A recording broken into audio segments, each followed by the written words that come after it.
organized so we can just like fold the folder almost.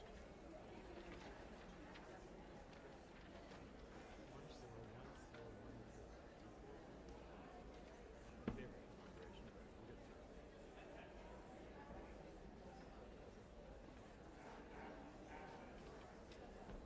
Good luck, everybody.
Ladies and gentlemen, please rise.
Please be seated.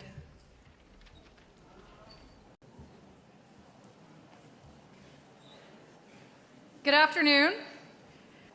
Welcome to Dalhousie University's Spring Convocation. My name is Kim Brooks. I'm Dalhousie's acting provost and vice president academic, and I'll be guiding us through today's ceremonies. I'll ask...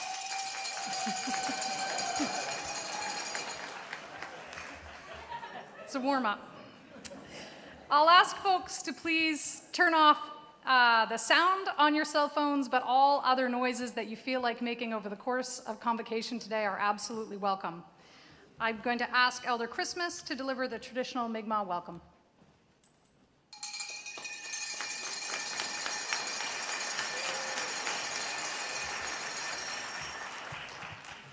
Feel right at home with those cowbells. Kwe, madawalotio. Chilida, Mi'kmaq, Emudio. Can I ask you to stand, please, so I can say an opening prayer? Every time you hear the word Kisuk, that's a God, whether it's yours, hers, theirs, or mine. It's the Creator, okay? Kisuk, ebondumum sa squid new, ala ay mo dijuk, kisigna masuk dijuk, nanag mo bondmu. Dabo ay biji dajuk, ne away. Pibanim kisu, ebondumuk sinom sa kilo, mujilain one. Hakadawe, kispesan. Mulonuk, amusabonuk, kiskuk. Ujewuk sidosum kisuk, kudabanwa, almighty kudio, is not mighty dio.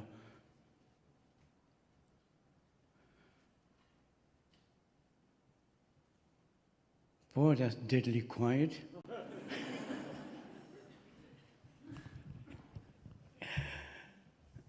I'm asking the Creator to help each and every one of you, especially the people that are graduating. For some of them, it's been a long 4 years between, what would I call it? Being prisoned at home. And for the other two, only they spent 1 year at home. Well, some of them anyway. And I asked the Creator to sit by you, to be your shotgun when you're going home, and to sit with you while you are flying home as well. And I asked the Creator for pouring rain from this very minute until the fires are out. I don't know how much He'll appreciate me being so forceful with Him, but we need rain. So I hope everybody has a safe time here and a good time here. Please don't hesitate to cheer for the graduates, even for yourselves. So hope you have a nice afternoon, and take care, and God bless.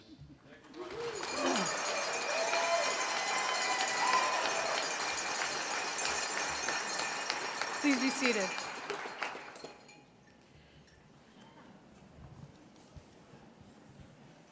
Dalhousie University is located in Mi'kmaq, the ancestral and unceded territory of the Lenape. We are all treaty people. There are three key components to this statement. The first is the acknowledgement that the land Dalhousie sits on is part of Mi'kmaq, the territory of the Lenape. The second is the acknowledgement of the territory as both ancestral and unceded, recognizing that the peace and friendship treaty signed between the British Crown and the Mi'kmaq did not involve surrender of land. Finally, we are all treaty people reflects that the peace and friendship treaties apply equally to all parties involved, Indigenous and settler alike. At Dalhousie, we continue to work on and build from these critically important relationships and friendships and remain committed to the recommendations of the Truth and Reconciliation Report. We recognize that African Nova Scotians are a distinct people whose histories, legacies, and contributions have enriched that part of Mi'kmaq known as Nova Scotia for over 400 years. African Nova Scotians came to this province through enslavement or through fleeing enslavement elsewhere. Having resided in the region for over 400 years, African Nova Scotian contributions to Nova Scotia and Canada began over 150 years before Canada became a country. We are thankful to the Indigenous and African Nova Scotian faculty members, staff, students, administrators, and elders who partner with us in developing and enhancing pathways, programs, and admissions guidelines, curriculum, welcoming spaces, and community partnerships. We know that we have much more to do to transform our colonial past to a future of inclusive excellence. The president and I alternate between who cries at each of these ceremonies, but I hope one of us doesn't do it right now. I'm going to ask, I understand that we have a firefighter with us in the MPAM class. If I'm right, if that rumor is true, I'm going to ask that person to stand up.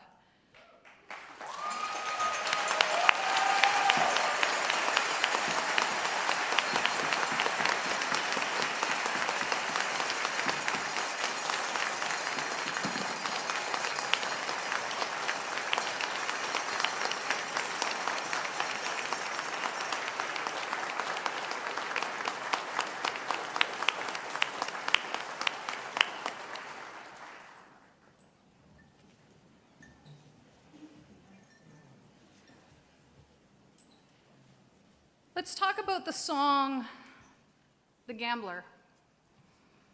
The song was written in 1976 by 23-year-old Don Schiltz.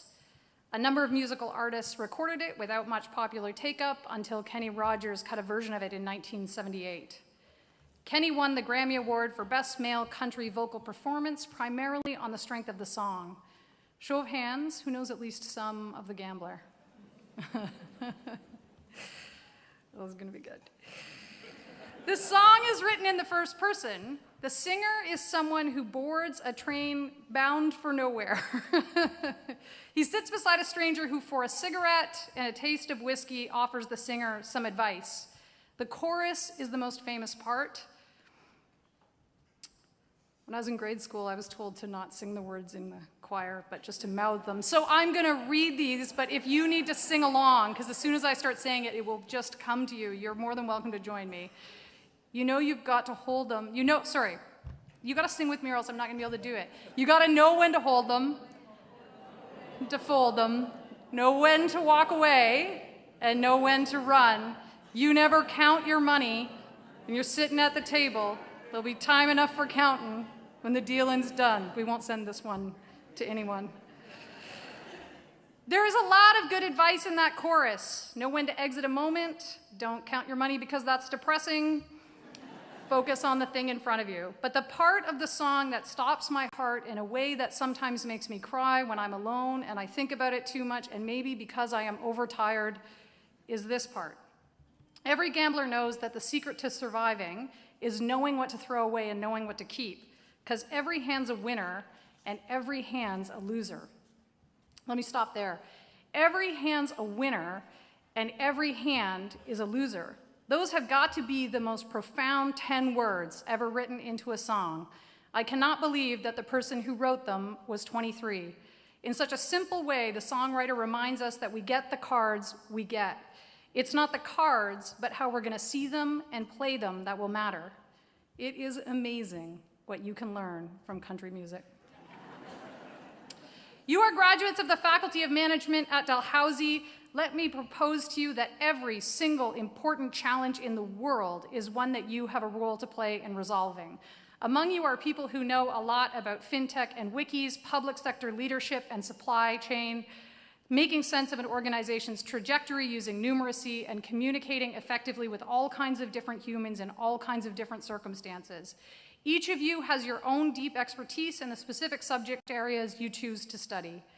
As each graduate of the Faculty of Management also has the ability to do two things that I think are quite unique in this world. First, there are a lot of ideas out there. You understand how to tell when an idea is a good one, worth pursuing.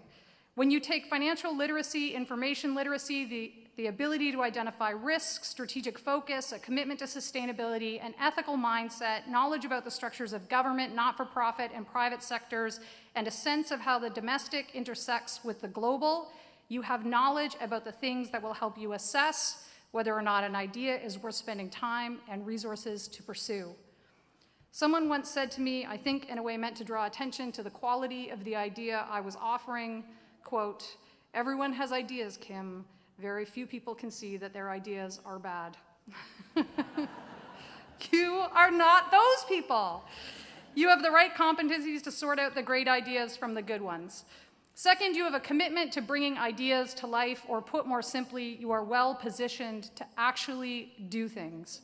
You've been studying and practicing how to take action in the world through your internships and experiential learning. You can mobilize people, communicate effectively, and include a diversity of people and perspectives. You have a willingness to take calculated risks and an openness to new ideas. I am telling you that the ability to get things done is rarer than you would think. Many people, even if they can identify which ideas are the good ones, cannot figure out how to bring those ideas to life. Graduates, imagine that you are sitting in what they call the early position in a poker game. You are one of the first players, which means you're going to start playing your cards before you can see what anyone else in the game has. Your time here at Dalhousie has given you good cards. Let's say you have the first 3 cards of what could be a straight or a flush. That means you don't have anything yet, but you have a solid basis. Let me suggest that even on days that might seem a little harder, or where your success might feel a little more remote, you should listen to the gambler. Remember that every hand's a winner and every hand's a loser. I know you have the skills and capacities and attitudes and warmth of character and openness of heart to play the right cards at the right time, and that sometimes you will win and sometimes you will lose, but always you will be great.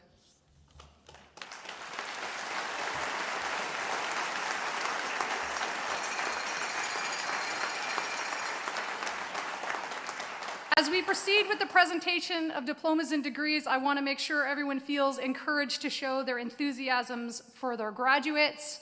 This is your day. Go ahead, take selfies, take pictures of your graduates, post them on #DalGrad. Convocation is being webcast for your friends and family who couldn't join us today, or for those of you who like to watch Convocations many times. I'm now going to introduce a few of the people who are part of this ceremony. You've already met Elder Christmas, who gave the traditional Mi'kmaq welcome, Scott Bryson, Chancellor, Dr. Frank Harvey, Acting President and Vice Chancellor, Dr. Louise Spiteri, Chair of Senate, Dr. Mike Smith, Acting Dean, Faculty of Management, Dr. Adam Donaldson, Acting Dean, Faculty of Graduate Studies, Dr. Dana Cabot-Farr, recipient of the President's Research Excellence Award and our University Beadle, Dr. Anika Cloutier, Assistant Professor with the Rose School of Business and our Convocation Speaker. I'll ask the first row to please take their seats. There's a couple more people I'm going to make sure you see are here. Dr. Bertram McDonald, former Dean of the faculty. Dr. Sandra Toes, Director of the School of Information Management. Dr. Vinod Sundararajan, Director of the Rose School of Business. Dan Shaw, MBA Director. Dr. Paulette Scarrett, Bee Management Program Director. And Kyung Lee, Director of the MSCB. I'm now going to ask the last 3 rows here to stand, as well as any faculty or staff who are in the auditorium. These are the people who love you and care about you. Please show your thanks.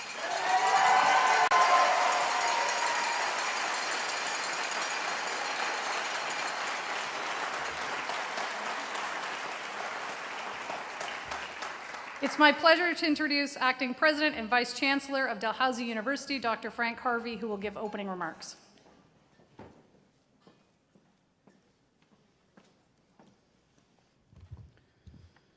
Chancellor Scott Bryson, VP Academic and Provost Kim Brooks. Kim, beautiful speech today. Thank you.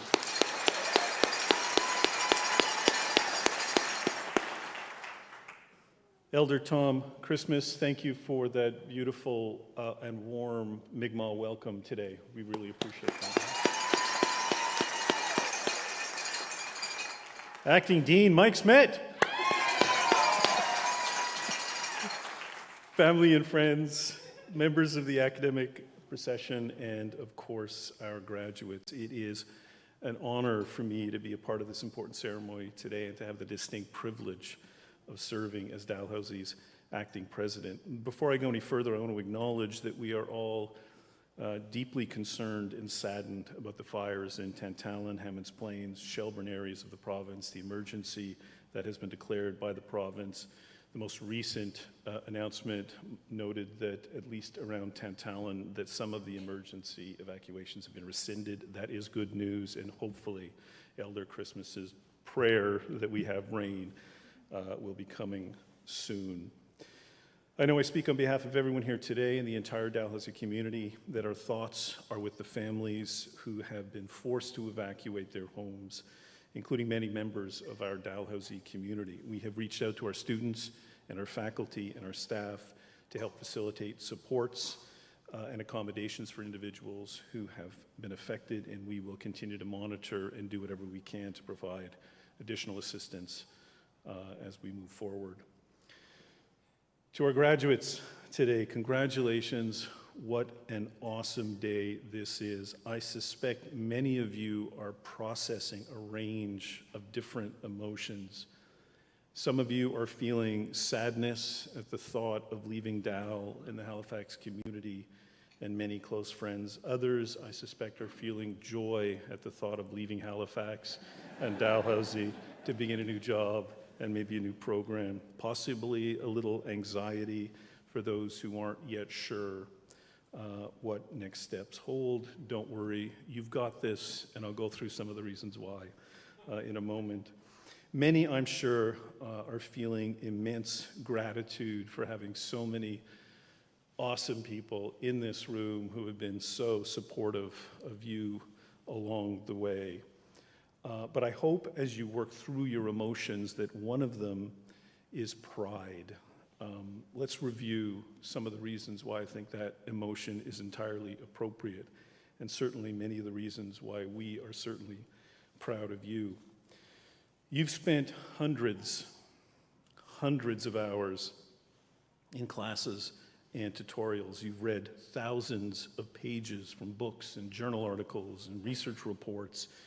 You've written and studied hundreds of pages of notes that you've extracted from those books and articles. You've drafted hundreds of pages of essays, reports, other projects, practiced and delivered dozens of presentations in person and online. You've earned valuable work experience through experiential learning opportunities, engaged with local groups and organizations, in some cases through our award-winning Management Without Borders course, and I want to acknowledge Jenny Beckler, who has played such an important role in that course.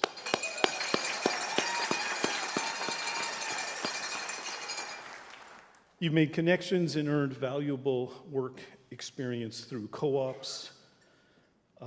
You've participated in case competitions, and some of you may have won a few of those case competitions. You've explored new cultures and likely had conversations with peers and professors in at least two, and maybe a third language, obviously one language.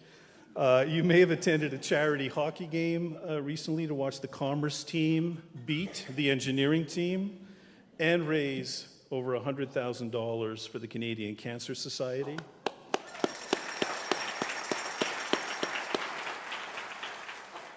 Some of you found time to be student leaders in societies and athletics, extracurricular activities, and many of you made so many great friends.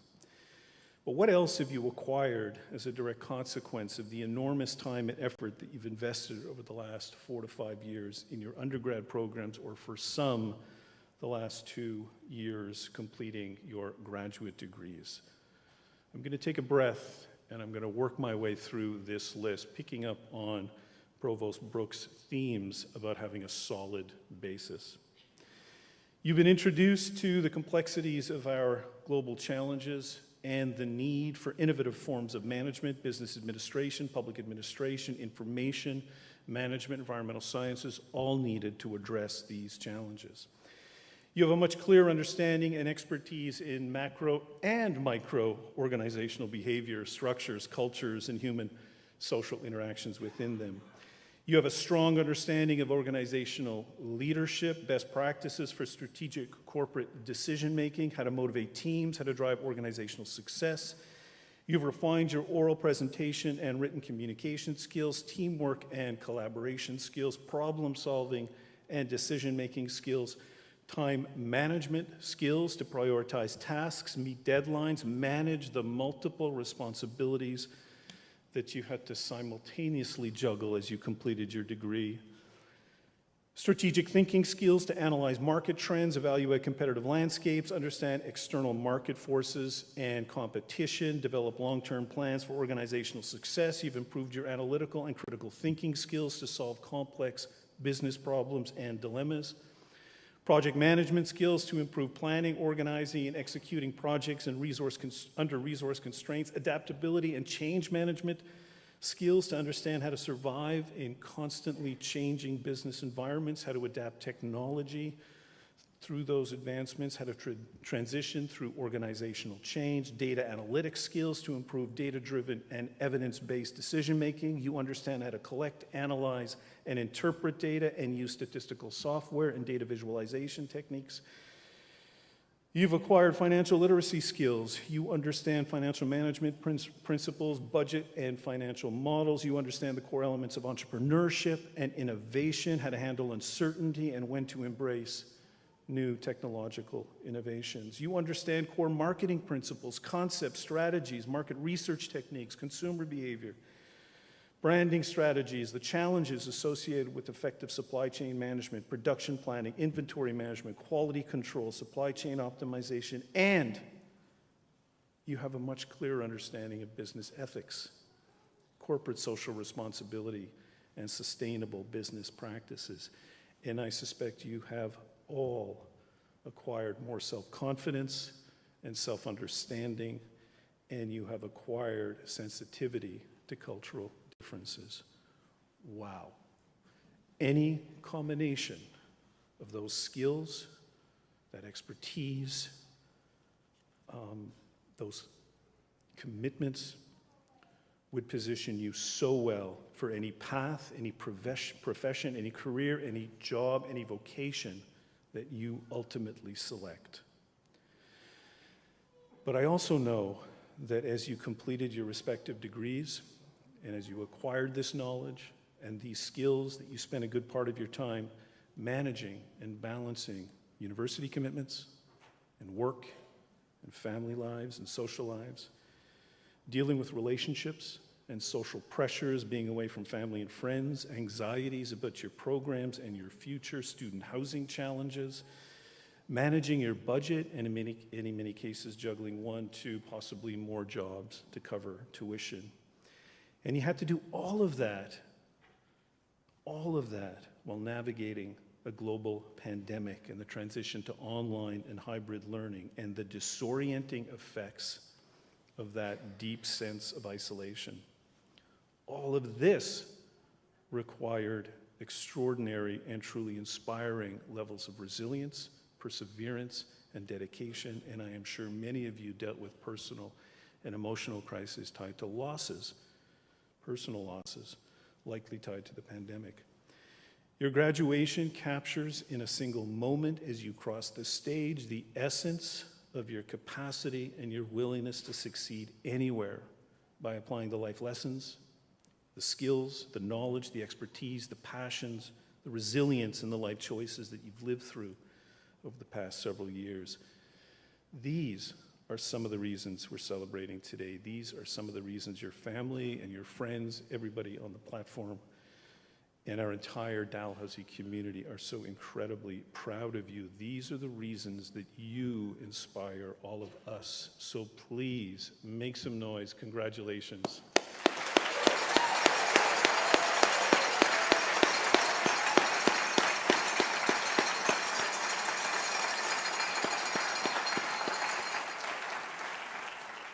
Convocation also signifies the transition from being a very successful student to becoming a Dal alumni. joining an international network of over 155,000 Dalhousie graduates who've gone on to make significant contributions and differences by serving their communities around the world. As a university, we obviously take immense pride in the success of our graduate students, but we are also and will remain fully committed to becoming an even stronger university by building on our promises to our students, our promises to our faculty members, our researchers, our communities, our promises with respect to our ongoing commitments to equity, diversity, and inclusion.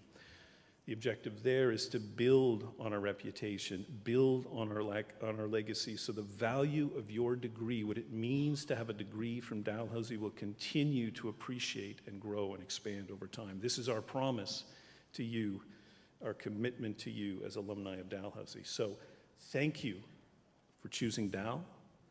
Thank you for allowing us to be part of your educational journey. Congratulations on this wonderful achievement. Enjoy the moment. Please stay in touch. Congratulations.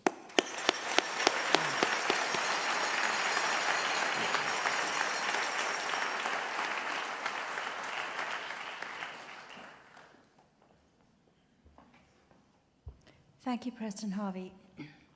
Will graduates please rise?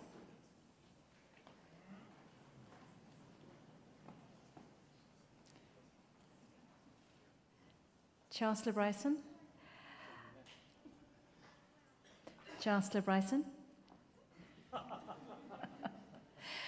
Oh dear. As Chair of the Senate of Dalhousie University, I ask you to confer degrees upon those candidates whose names have been approved by Senate. By virtue of the authority vested in me and in Dalhousie University, I admit to the respective degrees and diplomas with all the rights, privileges, and responsibilities appertaining thereto those candidates who have fulfilled the requirements of that degree and whose names have been approved by the Senate. Admito vos ad gradum. Hearty congratulations from all of us to all of you. Well done.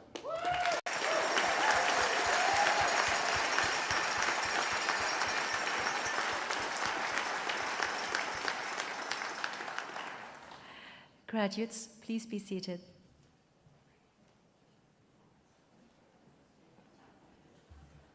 I'll ask Dr. Mike Smith, Acting Dean, Faculty of Management, and Dr. Adam Donaldson, Acting Dean, Faculty of Graduate Studies, and Ella McDonald, an orator and alum from the Fountain School of Performing Arts, to present the candidates who are here today receiving degrees. Chancellor Bryson, I am honored to present to you the following candidates on behalf of the Faculty of Management who have fulfilled the requirements for the degree of Bachelor of Management.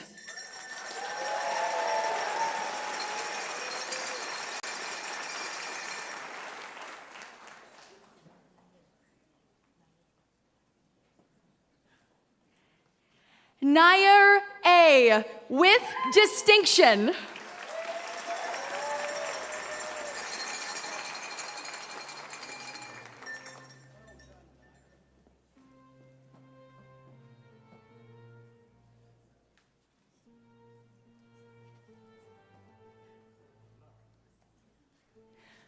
Laura Abu Snene.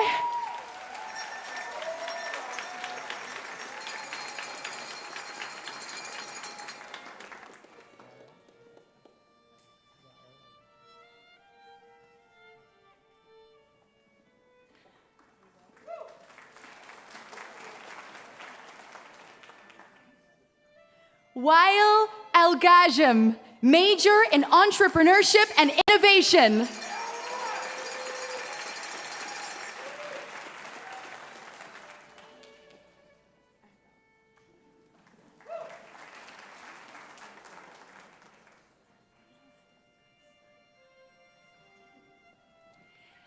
Adab Kareem Al-Rubai, major in entrepreneurship and innovation.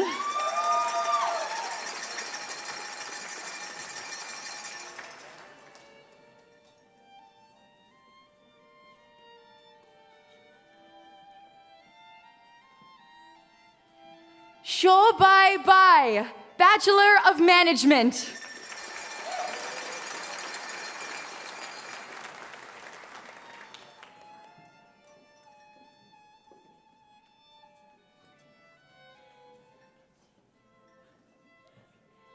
Dia Bakshi, Major in Managing Data and Information.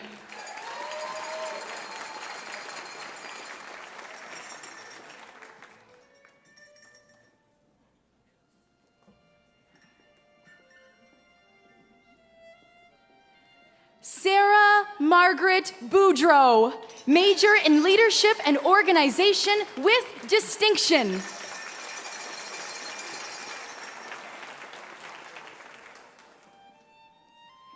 Bobby Jean Bowering, Major in Leadership and Organization with Distinction.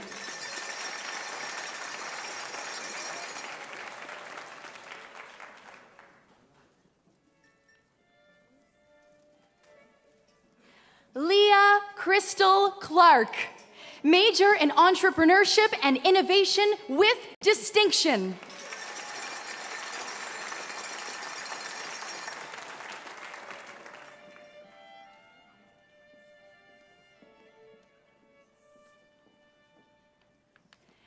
Madeline Alma Victoria Cormier, Major in Entrepreneurship and Innovation with Distinction.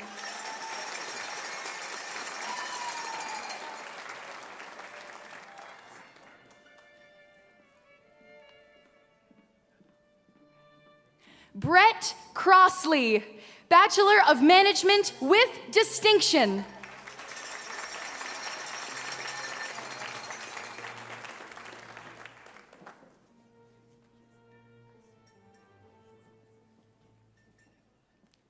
Josephine Kristen Daniel, Major in Managing Data and Information.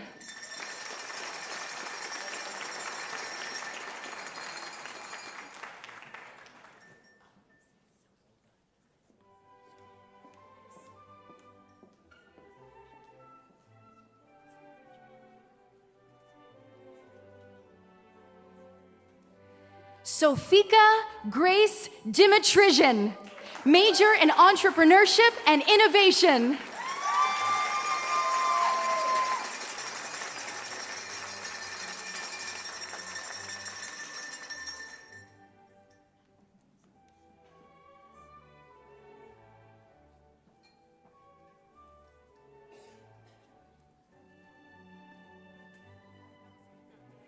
Hagar Yeser El Amir, Bachelor of Management.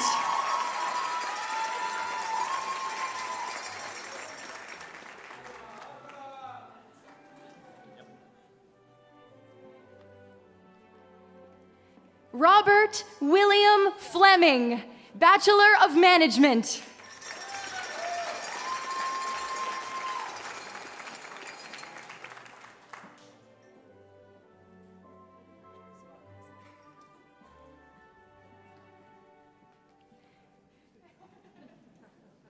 Quinn Joseph Forsyth, Major in Entrepreneurship and Innovation.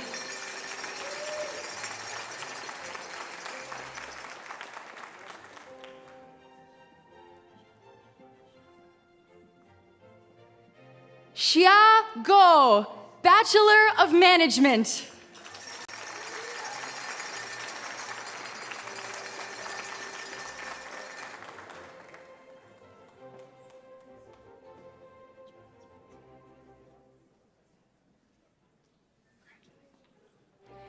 Charles Ross Goldstein, Major in Entrepreneurship and Innovation.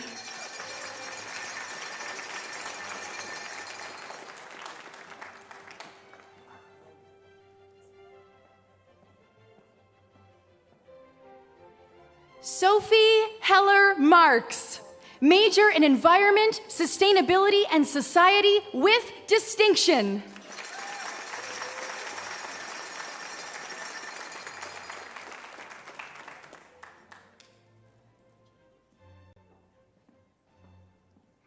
Jamie Faye Landry, major in entrepreneurship and innovation.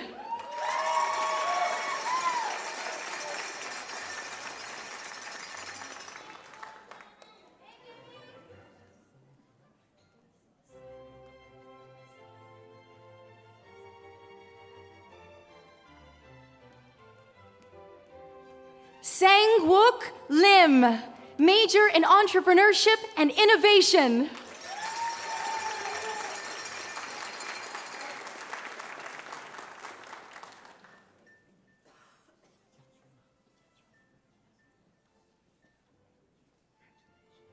Jaju Ma, major in managing data and information.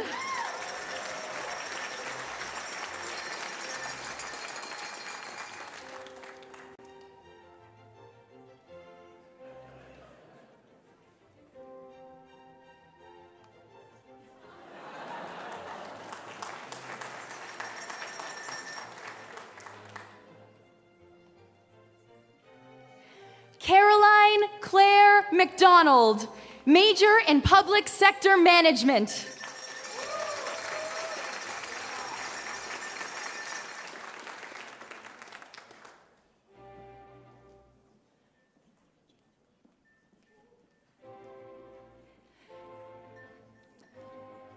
Catherine Jane McLeod, Bachelor of Management with distinction.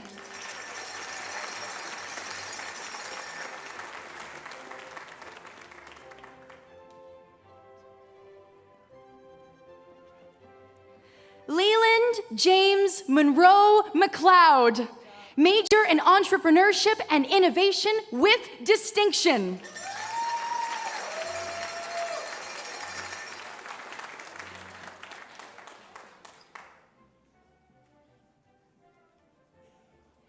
William Oliver May, major in entrepreneurship and innovation.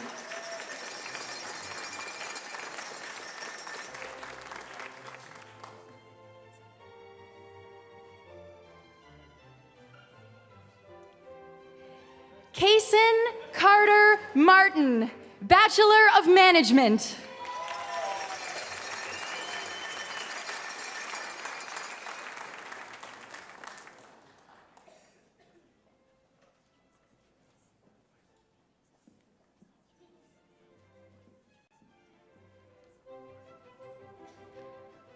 Raul Andreas Martinez Vinueta, major in entrepreneurship and innovation.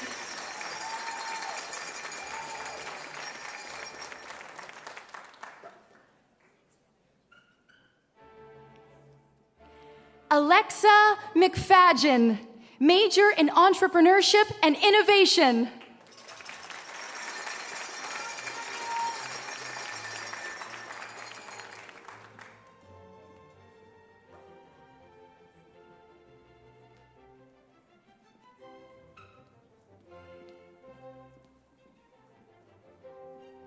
Noah Zach Mindell, major in entrepreneurship and innovation with distinction.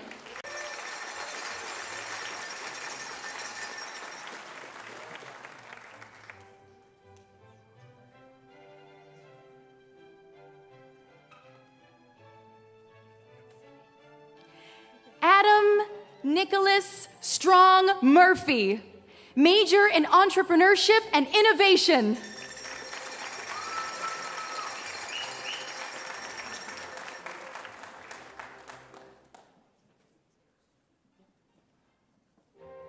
Dylan Christopher Phillip, Bachelor of Management.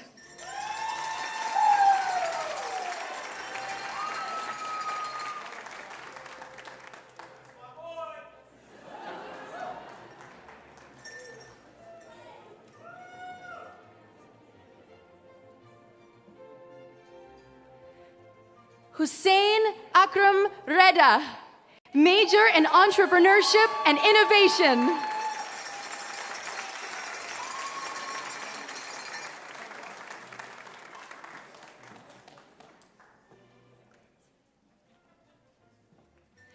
Claire Steele, Bachelor of Management with distinction.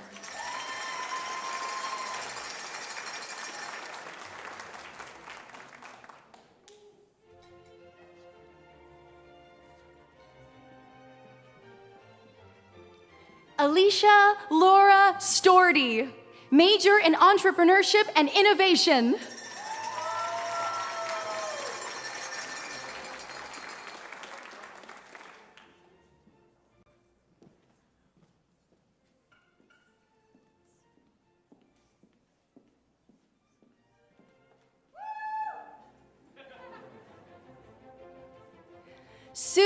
Sue, major in managing data and information.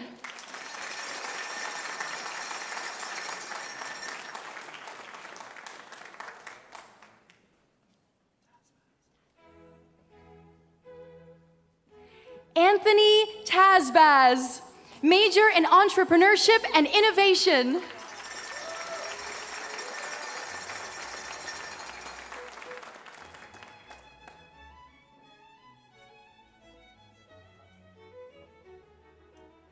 Samuel Joseph Curtis Thompson, major in leadership and organization with distinction.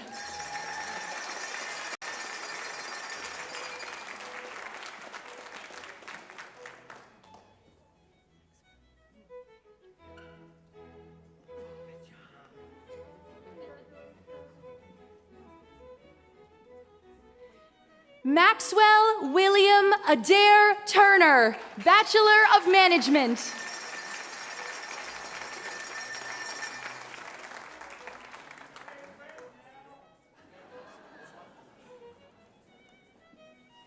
Emma Grace Spence Walk, Bachelor of Management.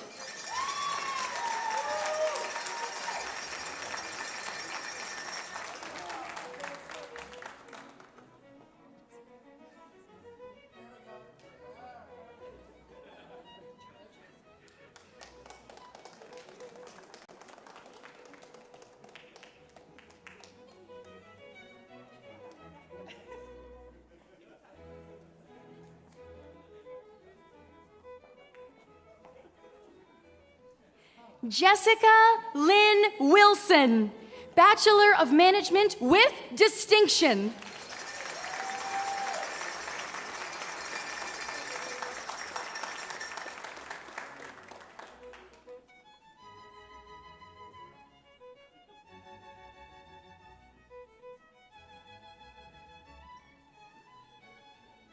Yitze Wu, major in entrepreneurship and innovation.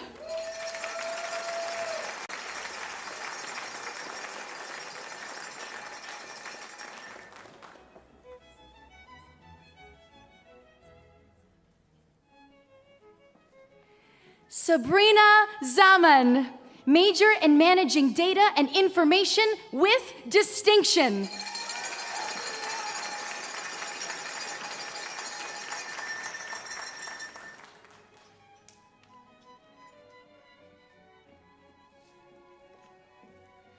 Chancellor Bryson, this concludes the presentation of candidates who are here today to receive the Bachelor of Management.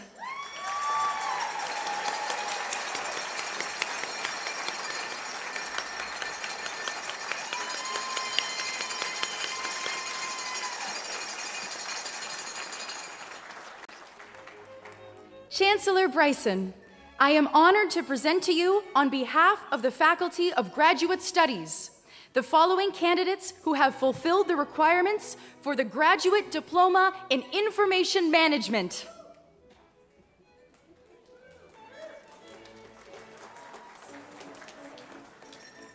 Lauren Susan Ross, Graduate Diploma in Information Management.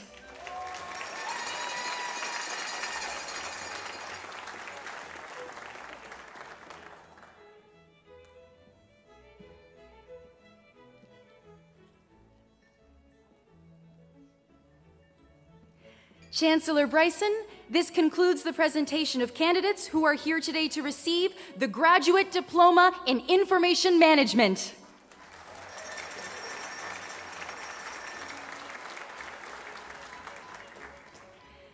I am honored to present to you, on behalf of the Faculty of Graduate Studies, the following candidates who have fulfilled the requirements for the Graduate Diploma in Public Administration.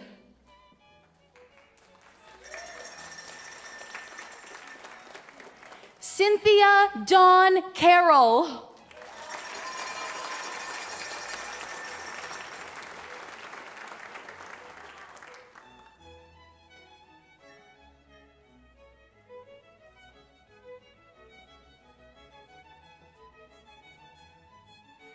Corey Hoy.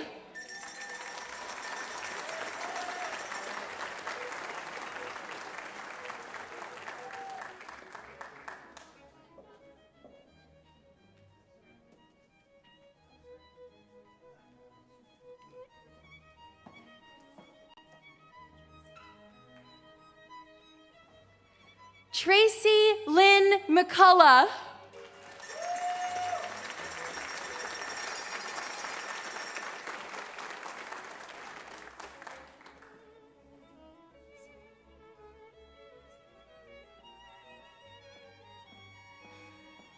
Sonia Parmar.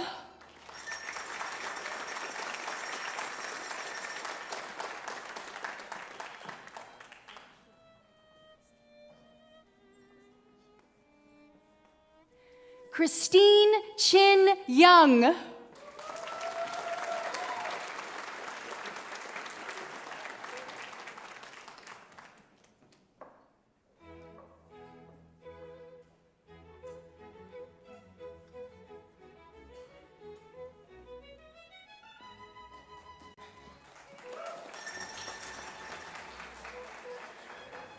Chancellor Bryson, this concludes the presentation of candidates who are here today to receive the Graduate Diploma in Public Administration.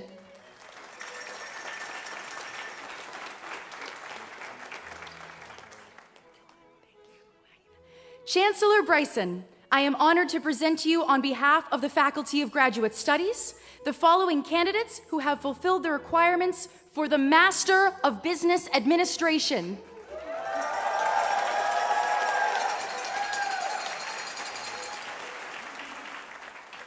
Sean James Adderley.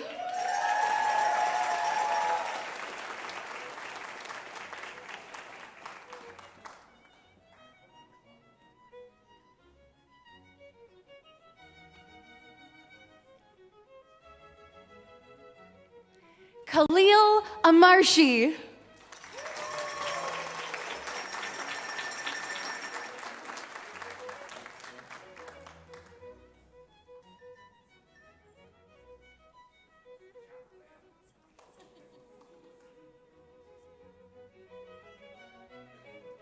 Serena Aral.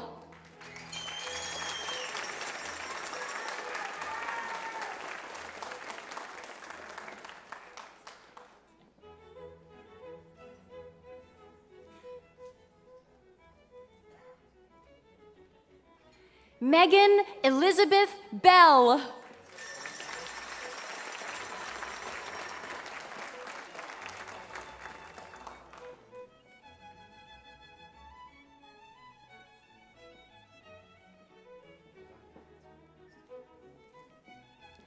Abigail Rachel Belleth.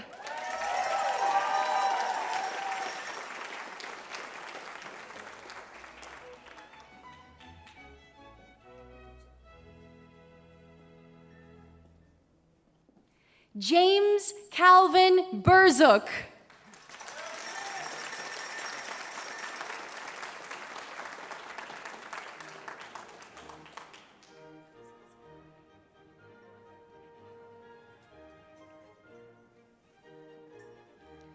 Dawson Salmon Carty.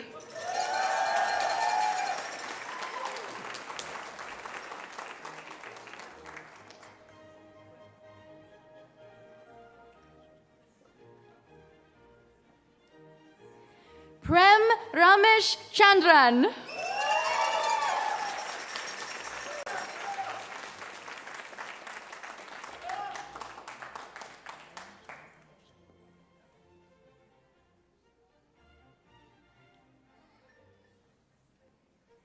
Aaron Jonathan Chetty.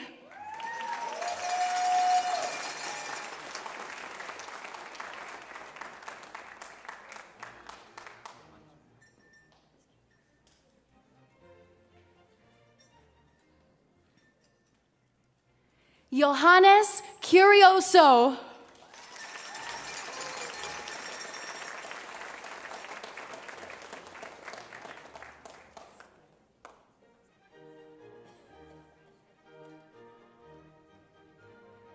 Tess Amira Donahue.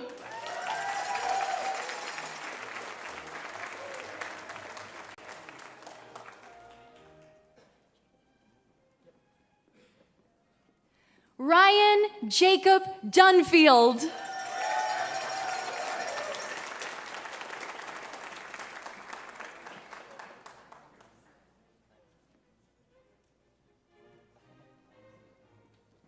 Sophia Erdogan.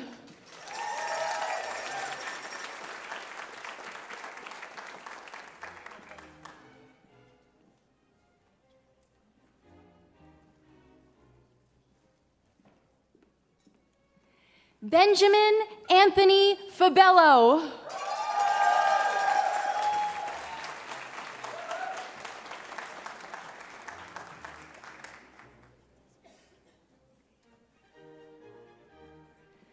Raymond Francis Fitzpatrick.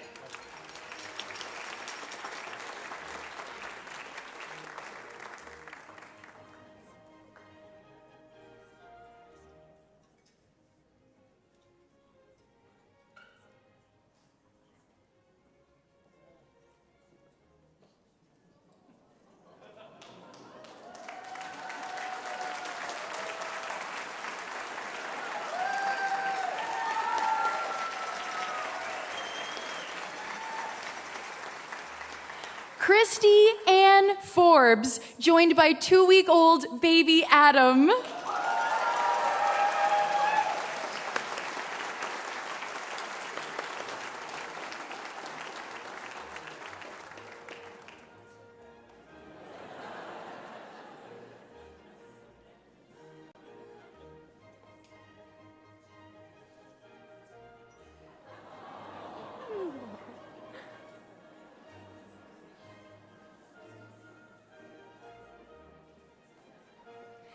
David Friend.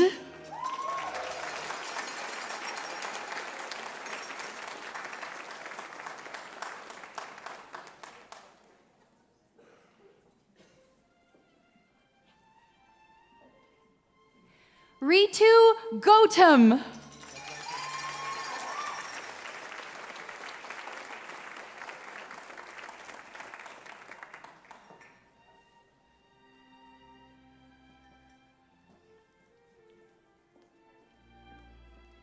Anna Marie Grew.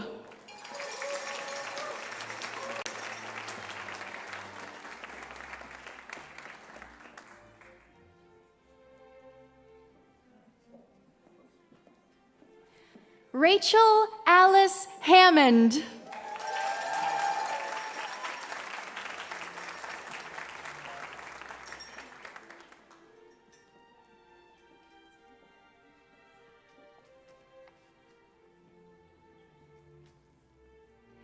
Anna Grace Horner.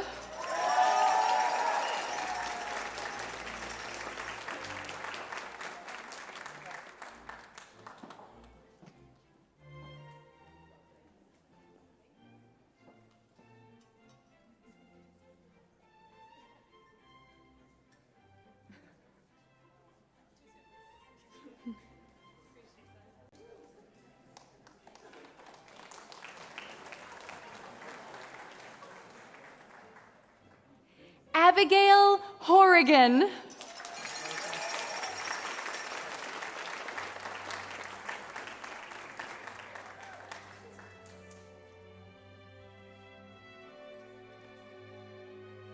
Molly Cree Johnson.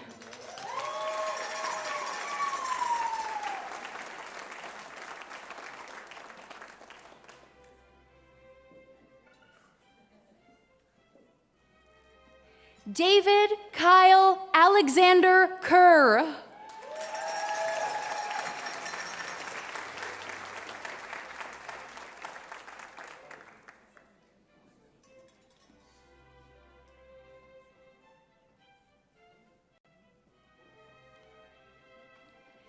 Angela May Kickham.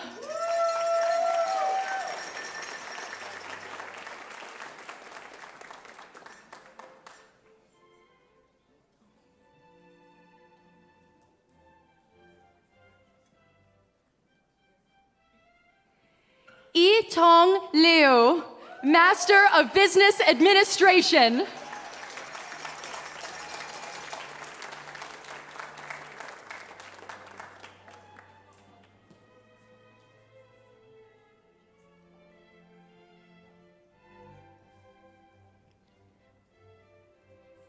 Joseph Wei On Lo.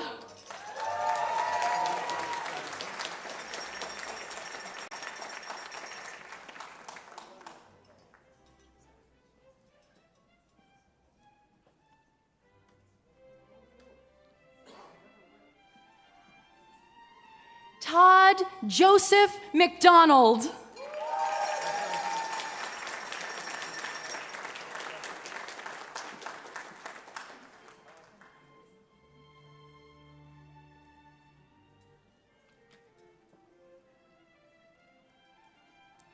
Catherine Emily McKeegan.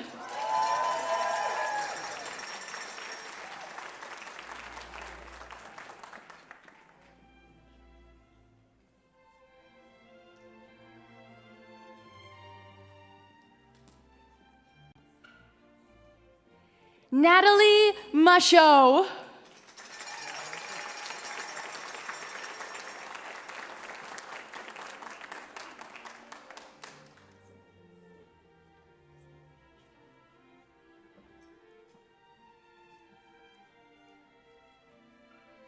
Vanessa Nugame.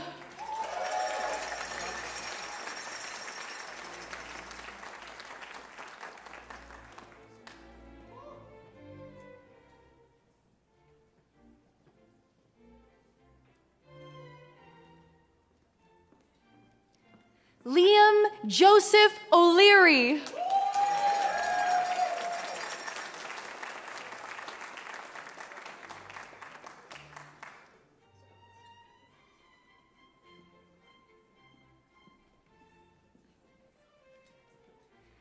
Andrew Eric Orique.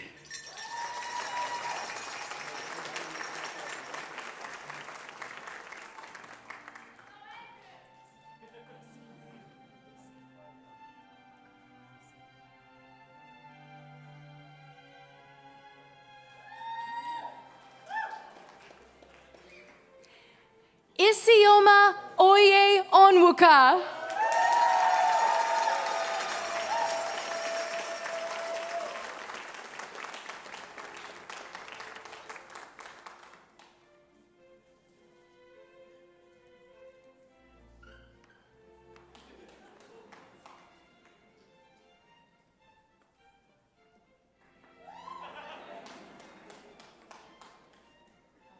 Joshua Porco.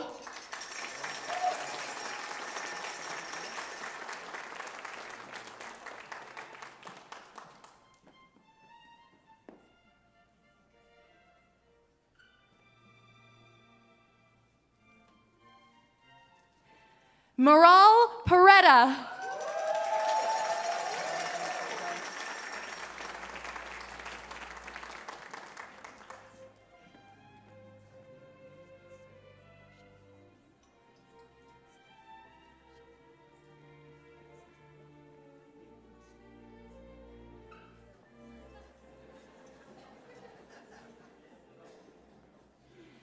Shafiuddin Rahimuddin Syed.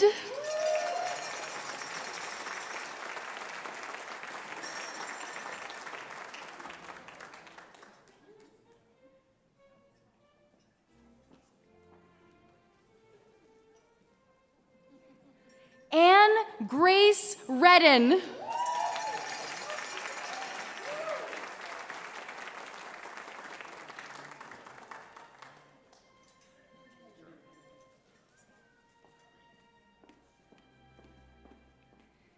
William Alexander Reed.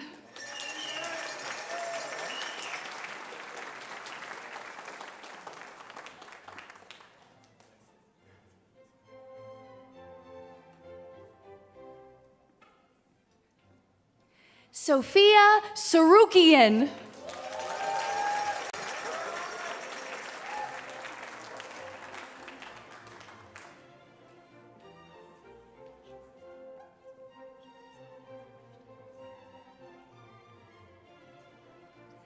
Alex McLaren Shaparsky.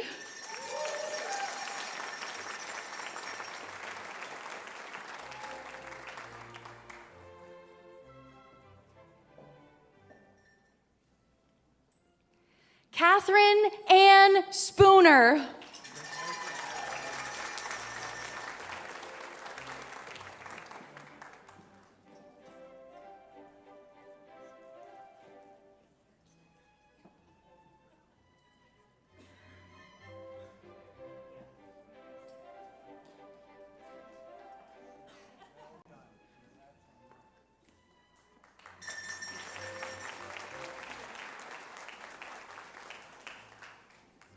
Lara Stakic.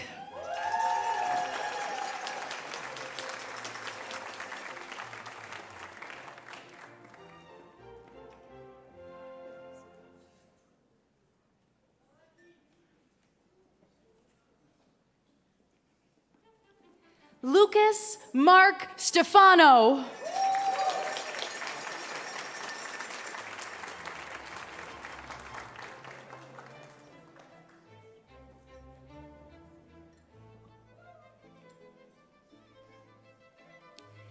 Andrew David Stewart.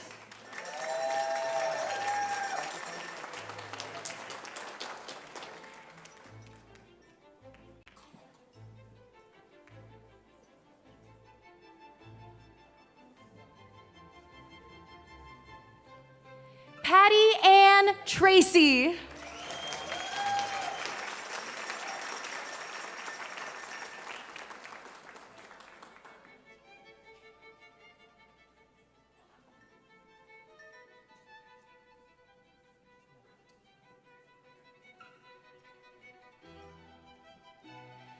Naresh Vakani.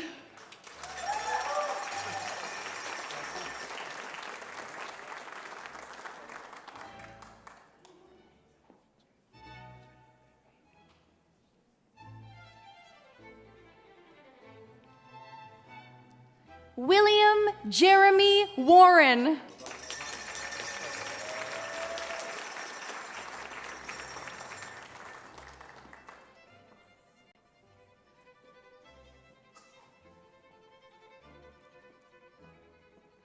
Rachel Elizabeth Washburn.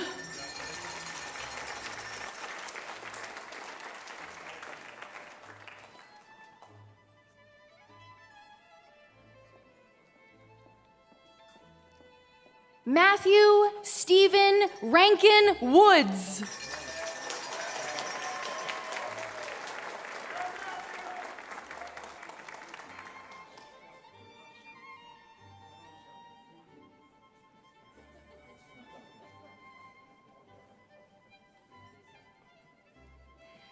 Xiaoyu Yang.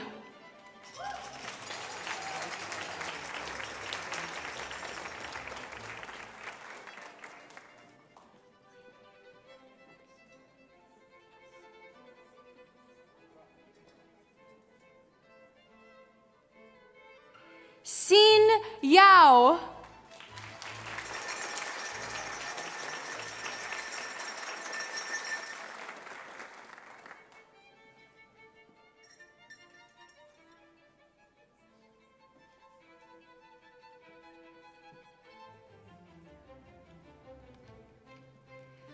Chancellor Bryson, this concludes the presentation of candidates who are here today to receive the Master of Business Administration.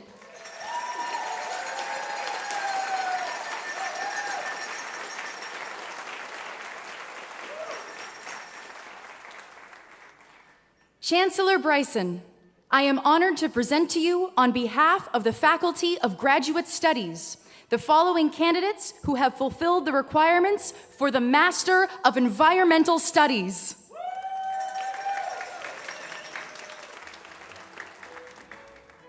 Julia Elizabeth Cameron.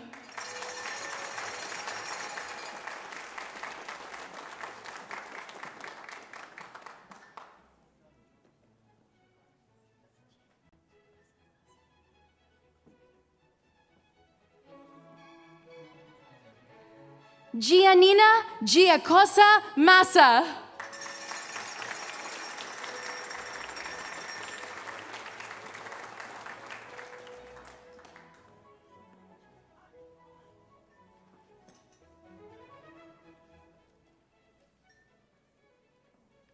Emily Laghi.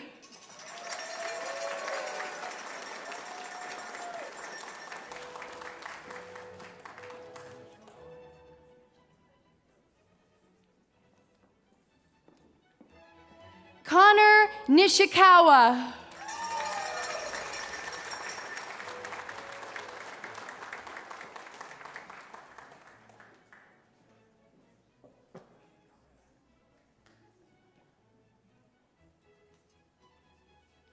Emily Elizabeth Wells.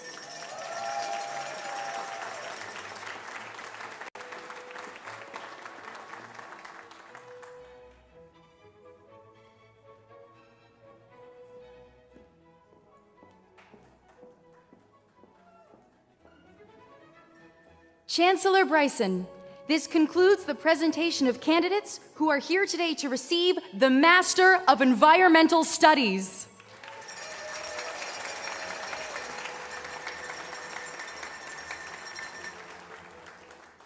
Chancellor Bryson, I am honored to present to you, on behalf of the Faculty of Graduate Studies, the following candidates who have fulfilled the requirements for the Master of Information.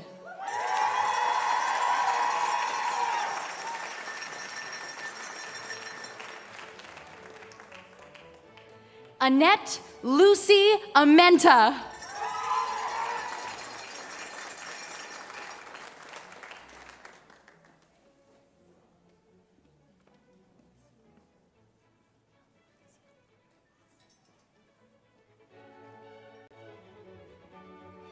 Danielle Mauricio Bullhose.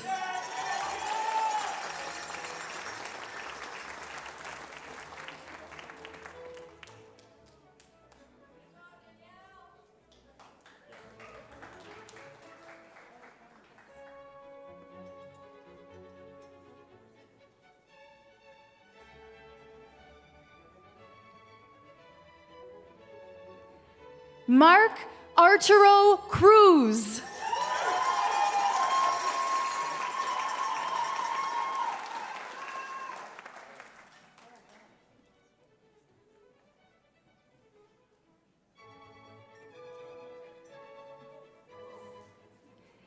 Kelly Louise Dalton.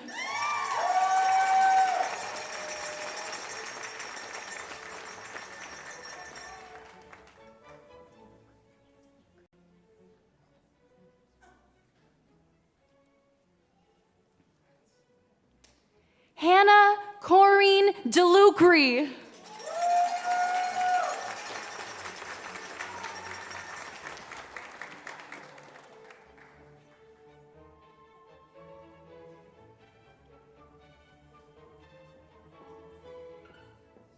Sophia Renee Hamilton Clark.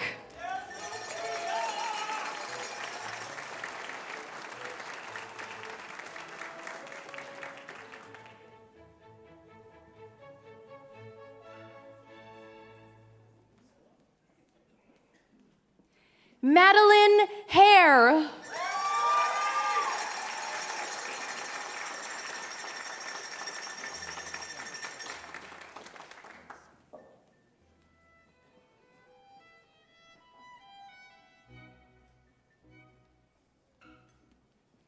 Soren Himmelman.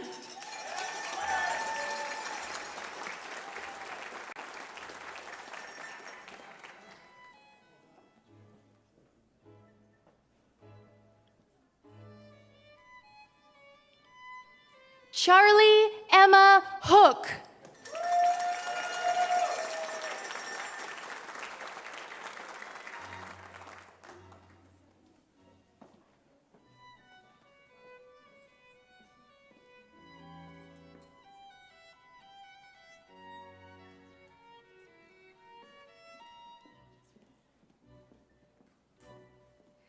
Sakshi Devendra Jisvani.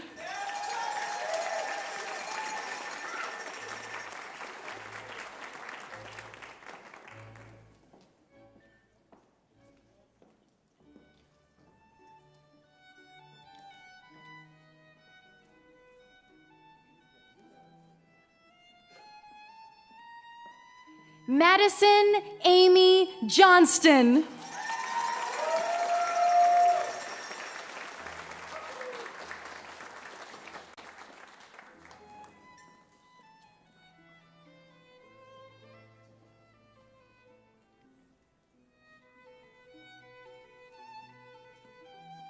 Jeffrey Graham Kraus.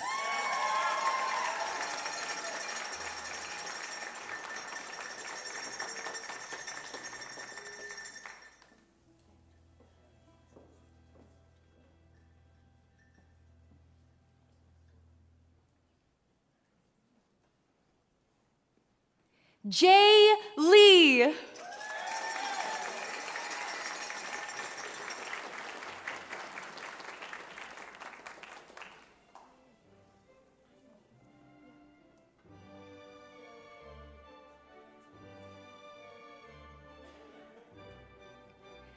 Anyu Lee.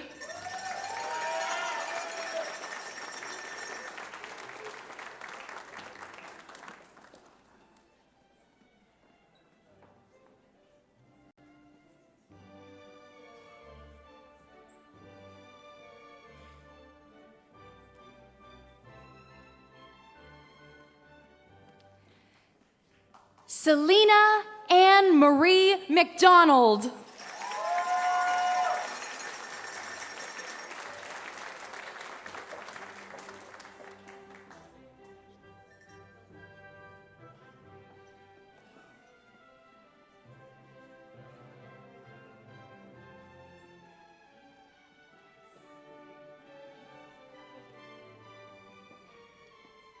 Ashley Elizabeth McKinnon.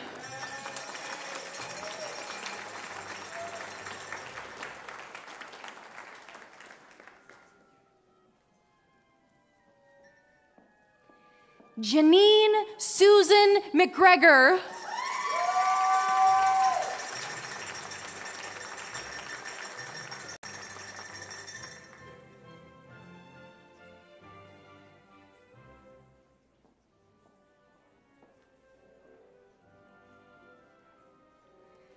Corey Ann Rose Melnick.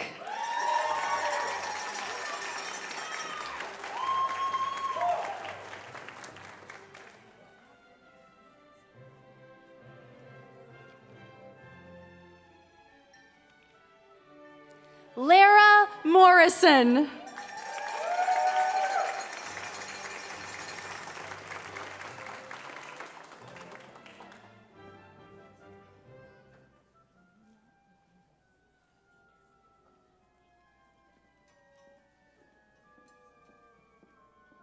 Ramina Mukundan.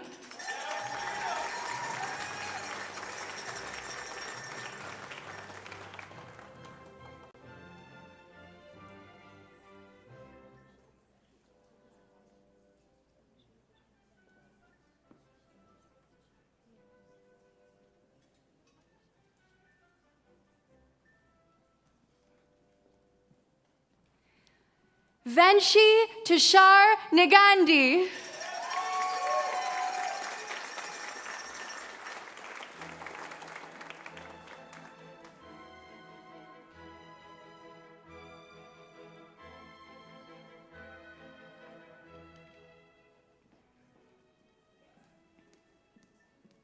Lisa Catherine Finney.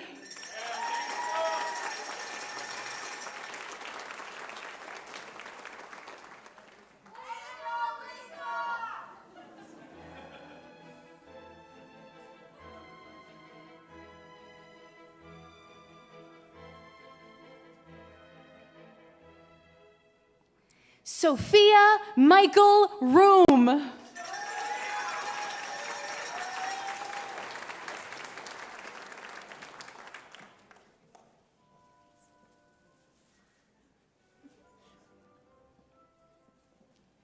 Grace Evelyn Dawn Stairs.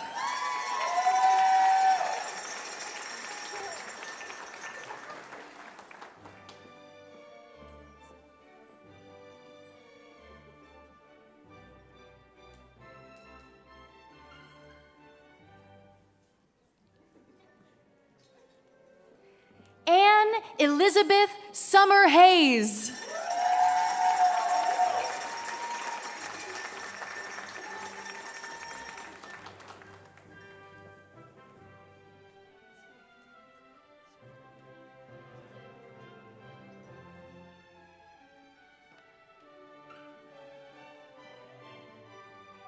Courtney Morgan Svab.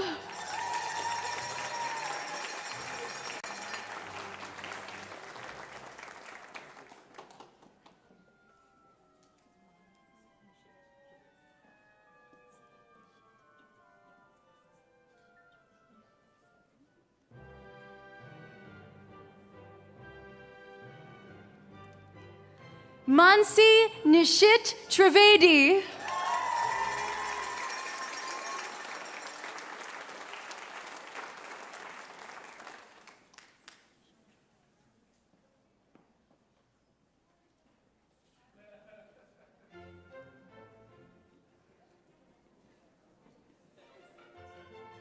Alicia Try.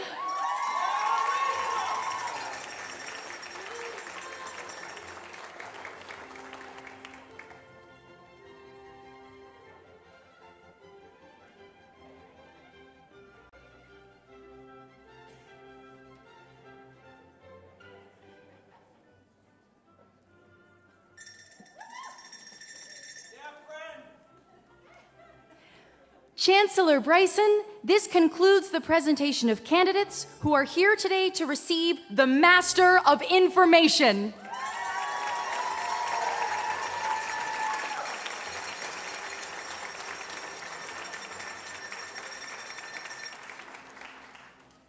Chancellor Bryson, I am honored to present to you on behalf of the Faculty of Graduate Studies the following candidates who have fulfilled the requirements for the Master of Information Management.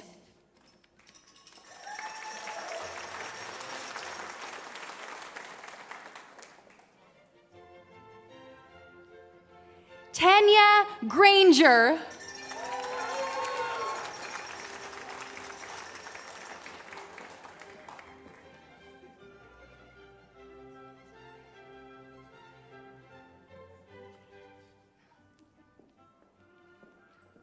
Christopher Lawrence Oliver.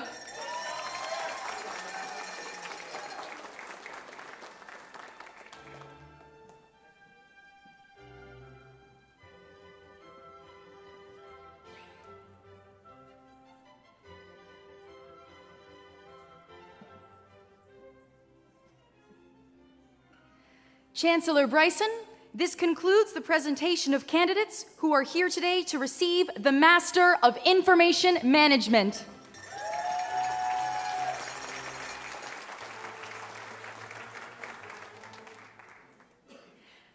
Chancellor Bryson, I am honored to present to you on behalf of the Faculty of Graduate Studies the following candidates who have fulfilled the requirements for the Master of Library and Information Studies.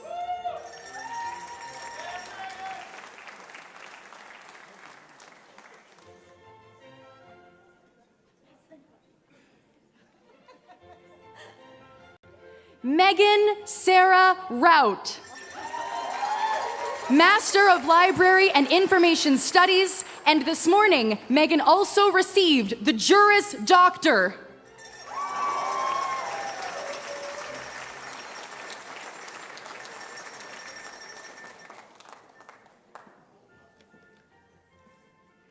Chancellor Bryson, this concludes the presentation of candidates who are here today to receive the Master of Library and Information Studies.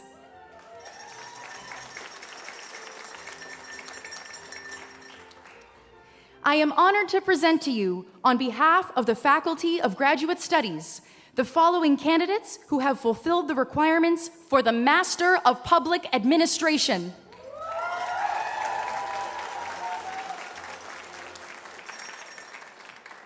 Julia Rachel Ackroyd.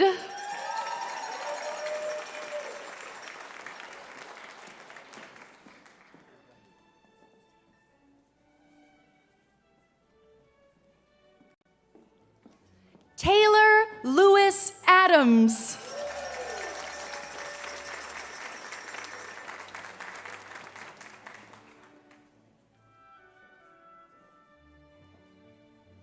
Tom Adams.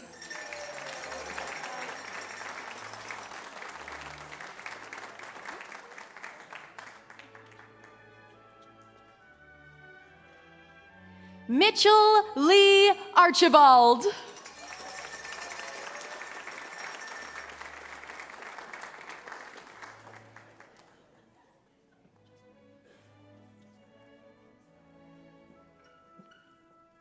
Natalie Arkin.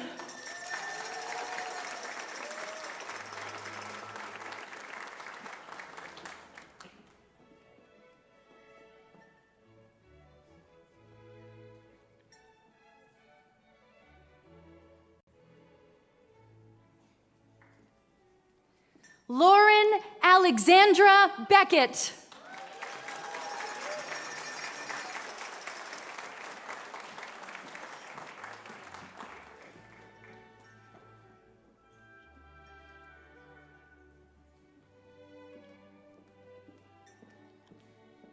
Shamar Christian Burrows.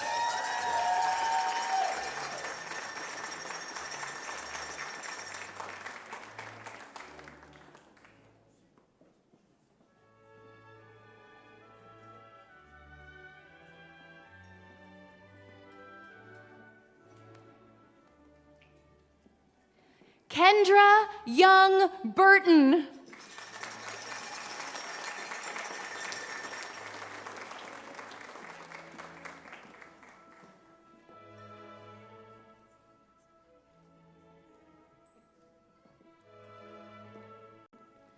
Crystal Amanda Christopher.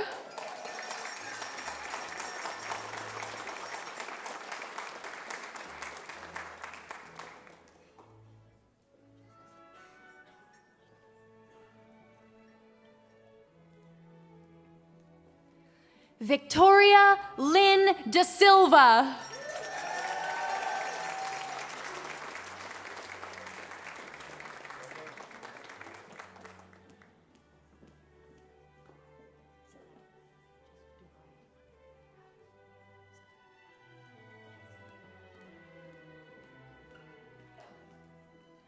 Zara Ali Dubois.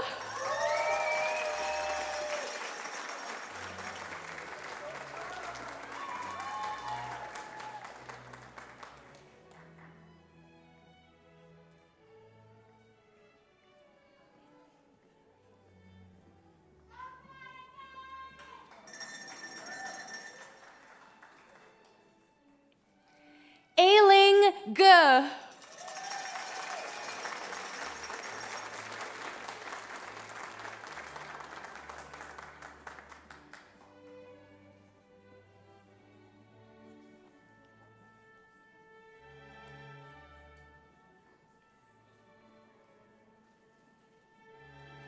Laura Margaret Hardy.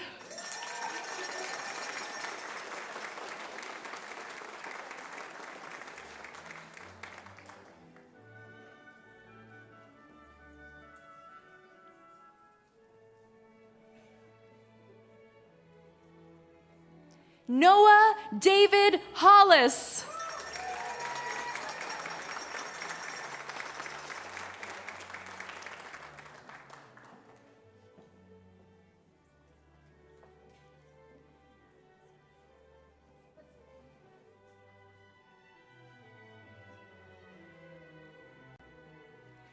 Caitlin Leanne Horrigan.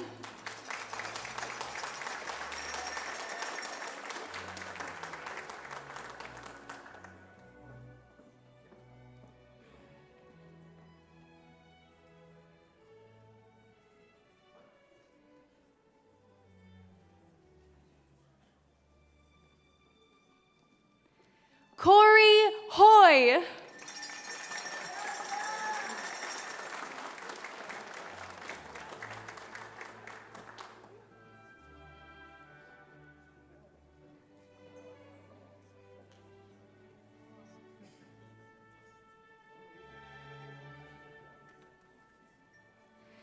Saurabh Dinesh Kulkarni.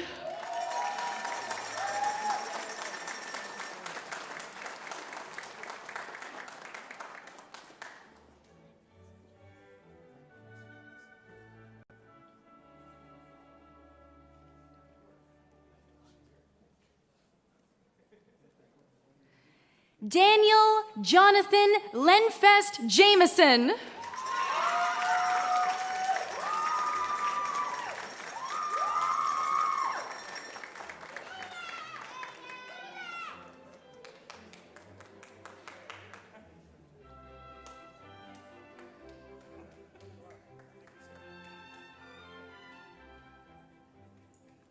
Hannah Catherine Yo McDougall.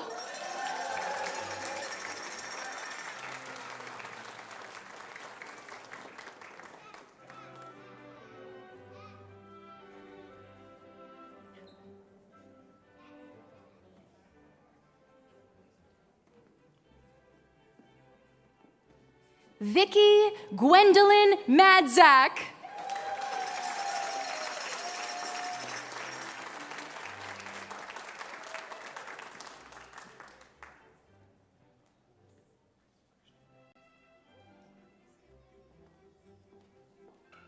Christian Alexander William McGuire.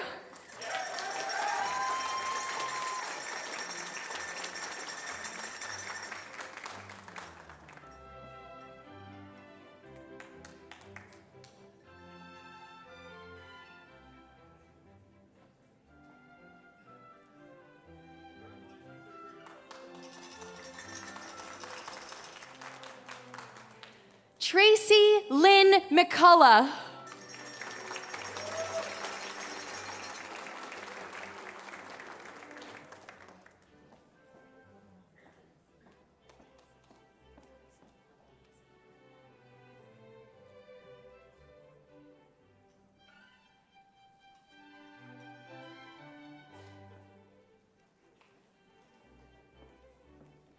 Marissa Mondesi.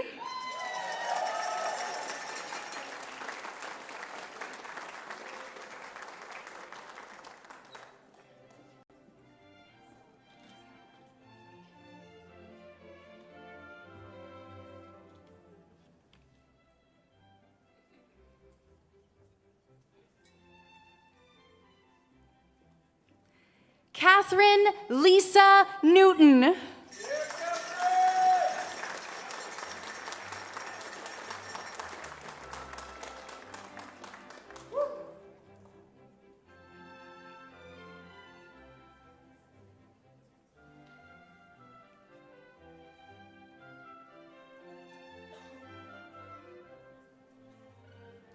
Sonia Parmar.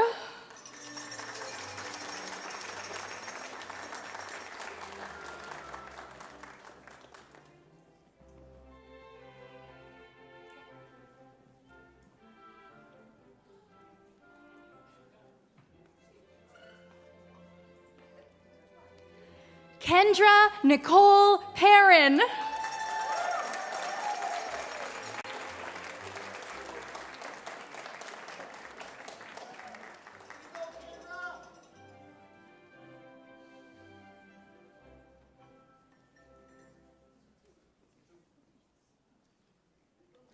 Andrea Bryn Rankin.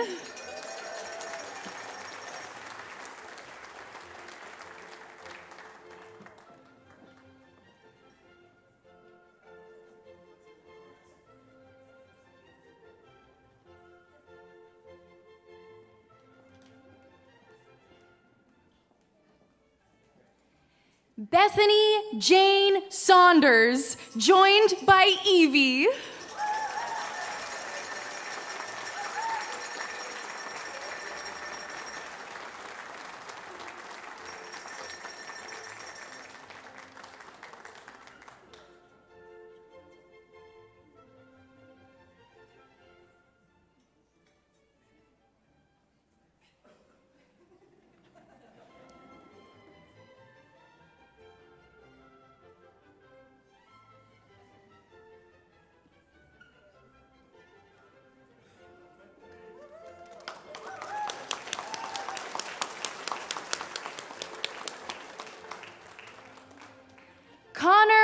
Charlton Scott.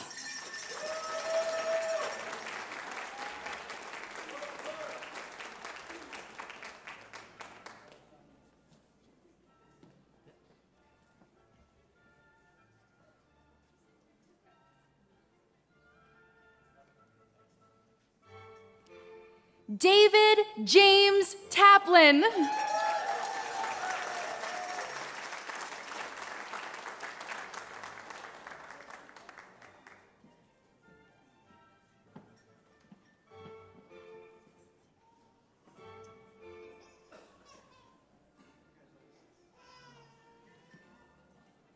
Divya Thomas.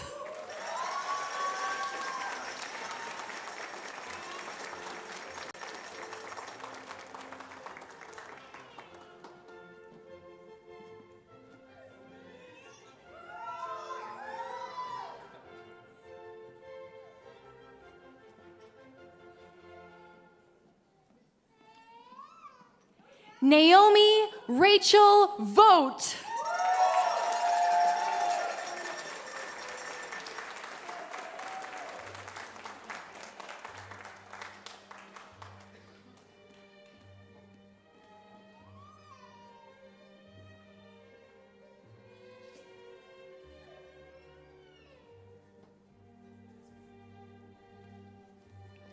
Chancellor Bryson, this concludes the presentation of candidates who are here today to receive the Master of Public Administration.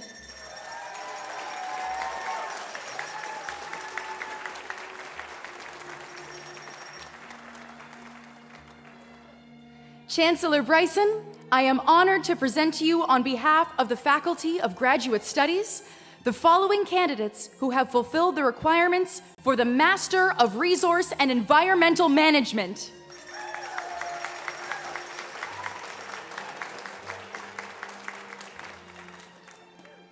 Evan Frederick Wardrop Casper.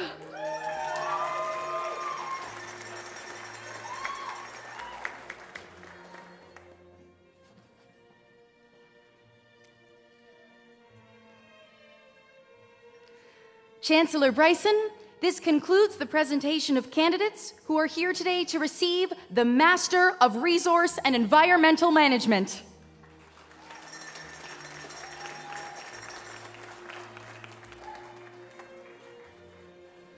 Chancellor Bryson, I am honored to present to you on behalf of the Faculty of Graduate Studies the following candidates who have fulfilled the requirements for the Master of Science.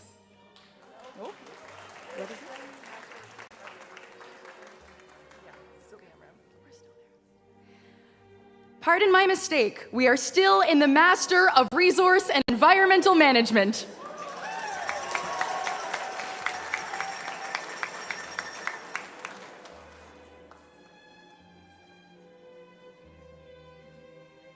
Lexi Ray Fiquette, Master of Resource and Environmental Management.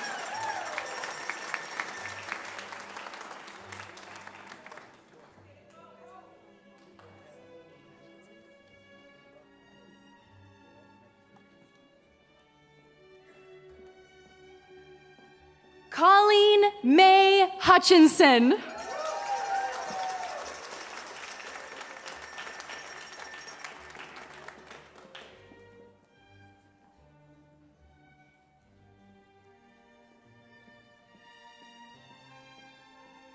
Benjamin Gary McNeil.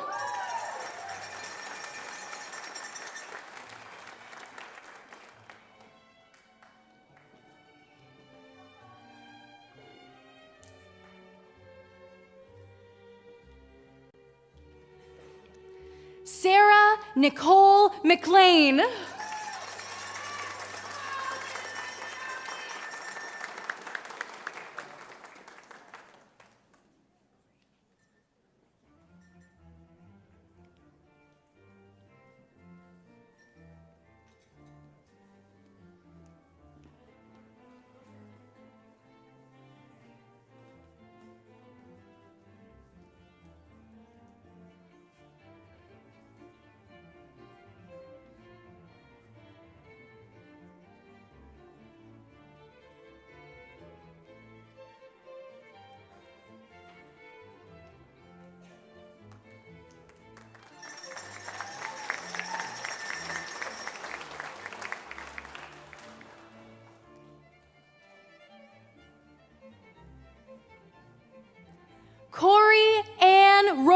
Melnick.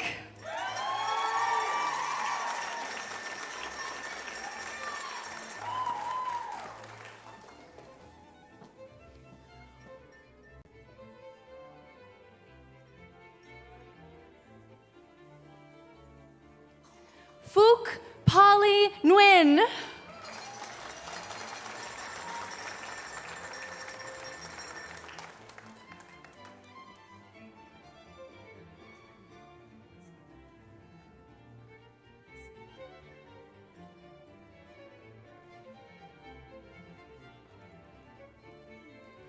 Kun Niesink.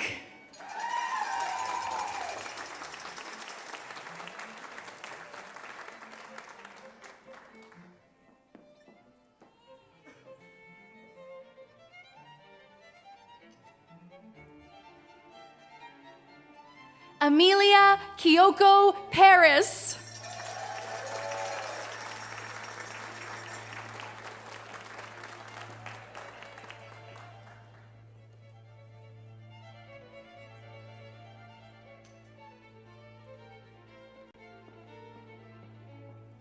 Rivant Sharan.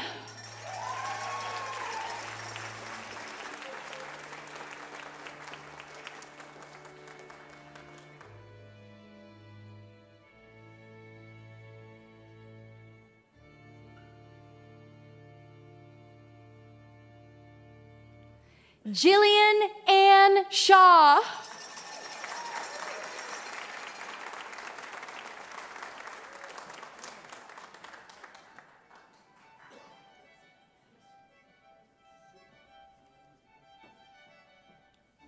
Patrick Michael Sutton.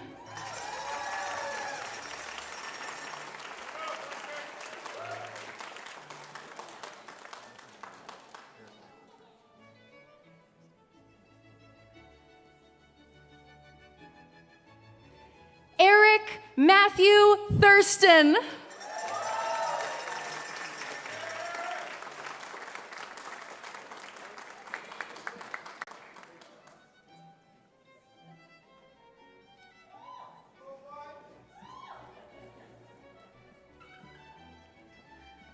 Chancellor Bryson, this now concludes the presentation of candidates who are here today to receive the Master of Resource and Environmental Management.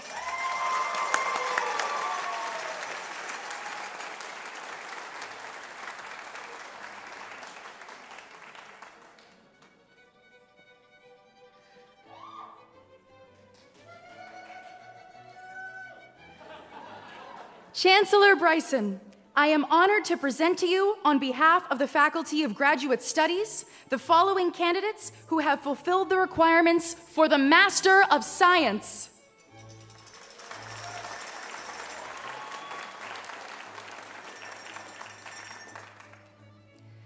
Eric Ejiofor Anijiobi, Master of Science in Business.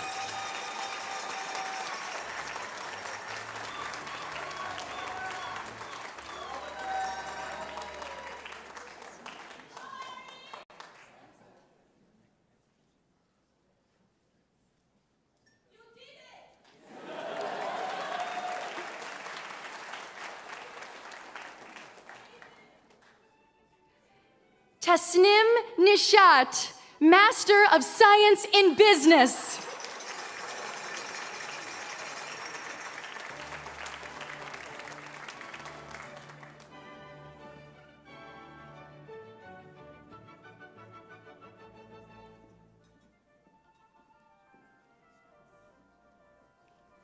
Anam Nuza, Master of Science in Business.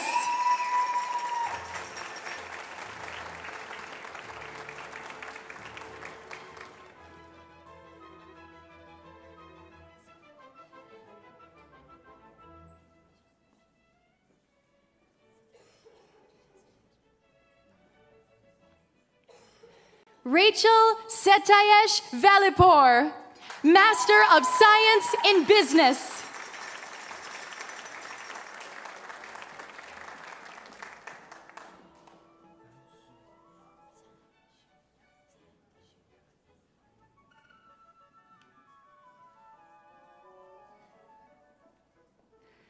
Zhang Xu, Master of Science in Business.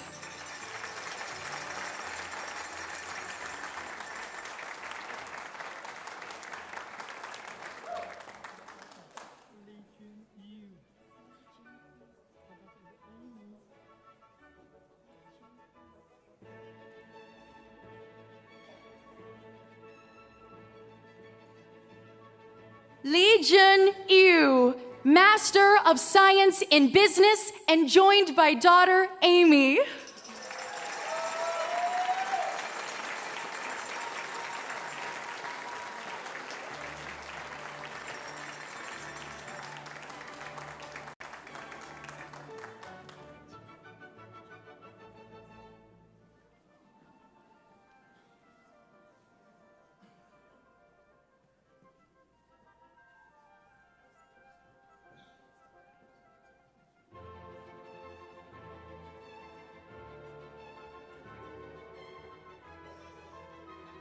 Qiang Zhang, Master of Science in Business.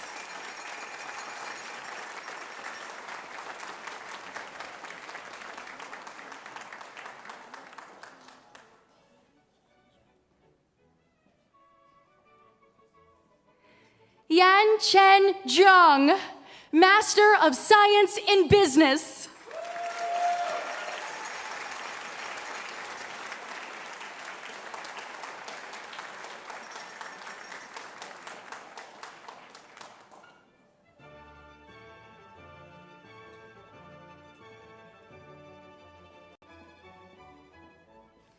Chancellor Bryson, this concludes the presentation of candidates who are here today to receive the Master of Science.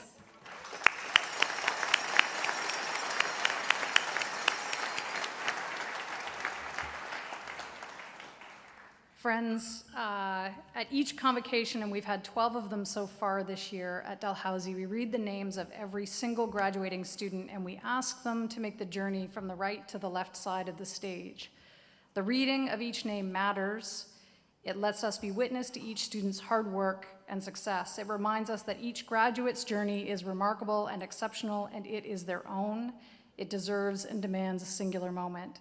Ella McDonald has been with us through the reading of approximately 2,066 names in this convocation series.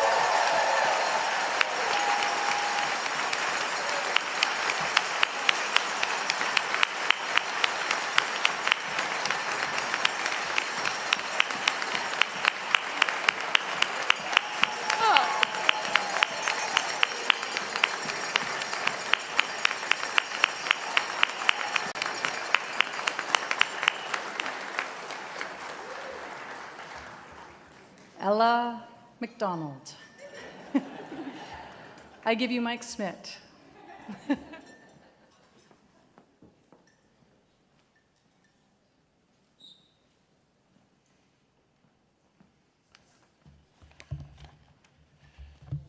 I'm here to introduce to you very quickly your convocation speaker.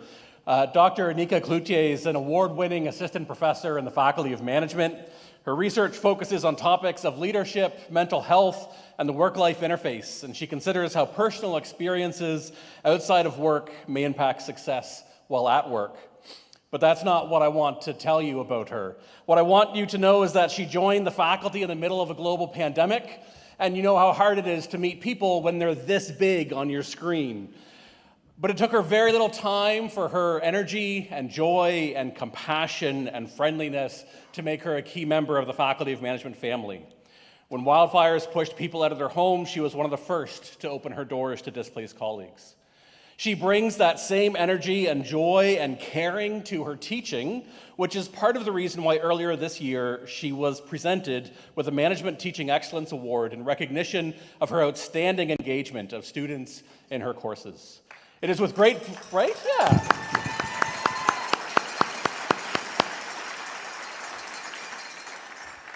It is with great pleasure that I invite Dr. Cloutier to address convocation.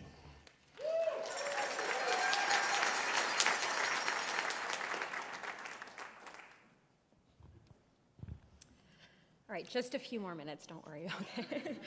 All right, so Mr. Chancellor, Mr. President, distinguished platform party, family members and friends, and of course, our graduates, I am so very honored and humbled to be giving this convocation address today. It's graduation day, right? You probably thought about this moment, maybe you even dreamt about it, you knew it would eventually happen. You're living it, right?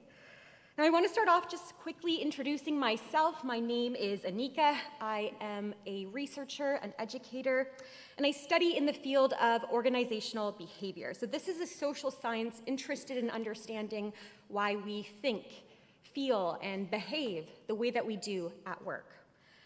Now, anyone who knows me knows that I really like data.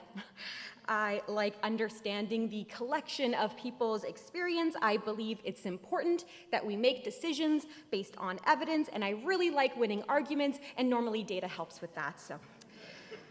So today I want to share with you 3 of my favorite research studies from my field because I believe they carry with them important lessons for you, and they're substantiated by evidence. Okay? So these lessons are about setting expectations for others, setting expectations for yourself, and gratitude. So lesson 1, the Pygmalion effect. So about 55 years ago, Robert Rosenthal and his colleagues were interested in understanding the implications of our expectations for others. And so they conducted a series of studies that would probably not get past ethics today. They asked first grade students to take a test, and it was said to be able to identify what they called growth spurters, so people who were supposed to be super academically successful. Teachers were given the names of those special students, and the academic year progressed. Now, the researchers returned at the end of the school year to see how students performed in their respective classes. Now, perhaps unsurprisingly, the growth spurters performed significantly better than their peers, but there was an important catch to this study. Spurters had been chosen at complete random. The only difference between them and their peers was in the mind of the teacher. Now, believing these students were academically superior resulted in teachers just changing their behaviors towards them, their treatment of them. So they set higher expectations, they showed more warmth, they gave more feedback, and they treated the other students differently. Fewer goals, less attention. Now, since then, this same phenomenon has been replicated with coaches, managers, and even parents. This research offers us a valuable lesson. When we hold high expectations of others, when we genuinely believe that those around us are capable of great things, we change the conditions of their environment. We change how we treat them. We set them up for success. And so you, each of you, have this unique power to lift up those around you, starting by just simply believing in them. Okay, lesson number 2, mindsets. So 40 years ago, Carol Dweck and her colleagues were interested in understanding how people react to failure.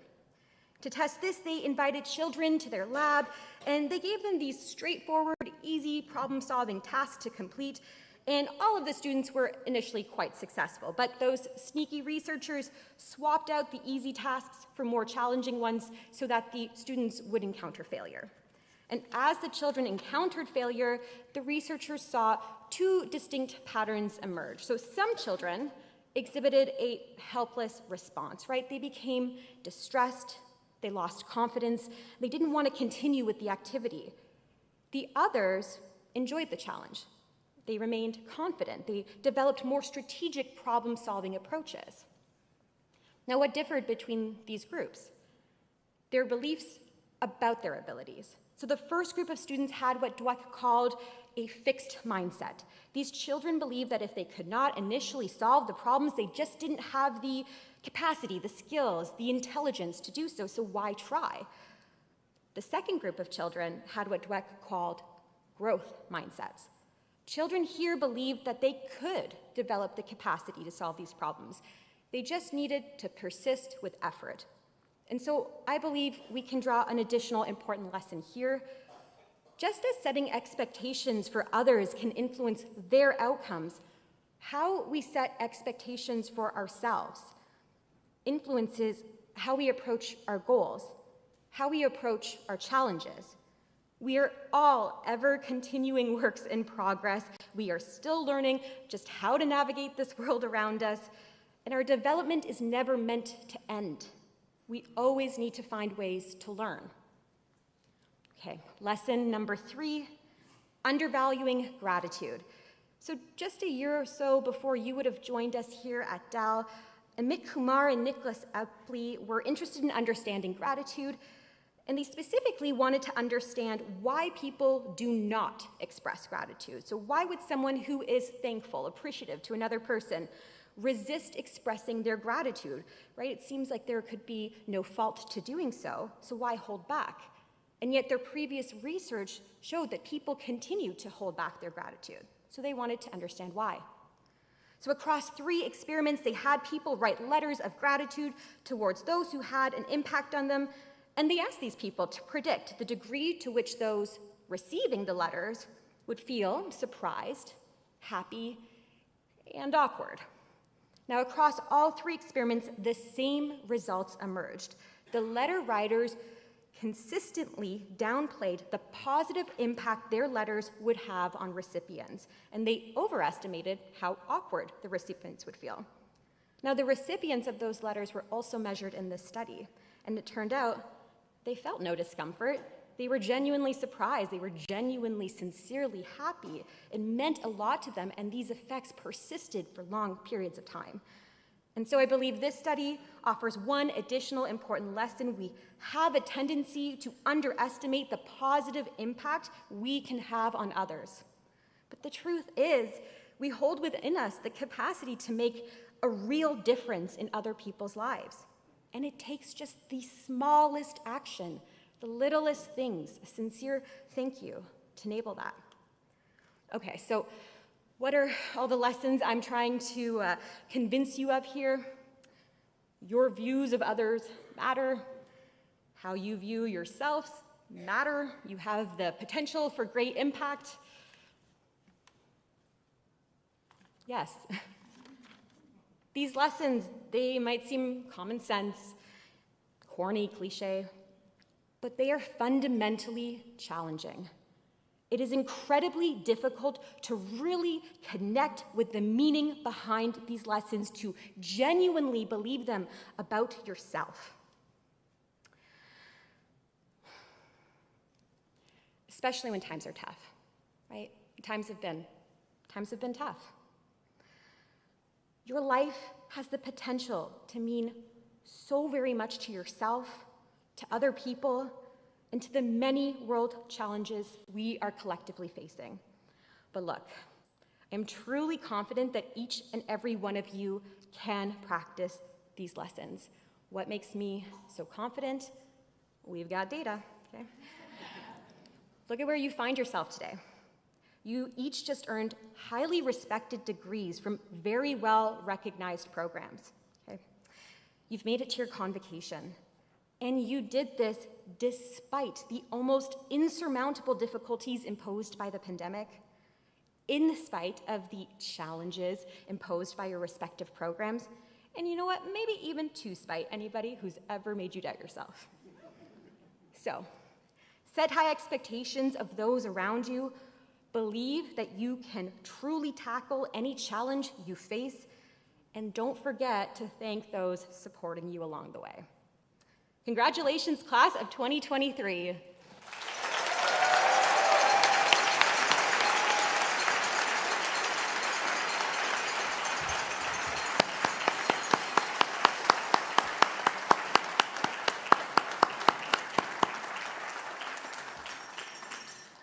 Thank you, Dr. Cloutier. And on the subject of expressing gratitude, I turn my attention now to the families and friends of our graduates.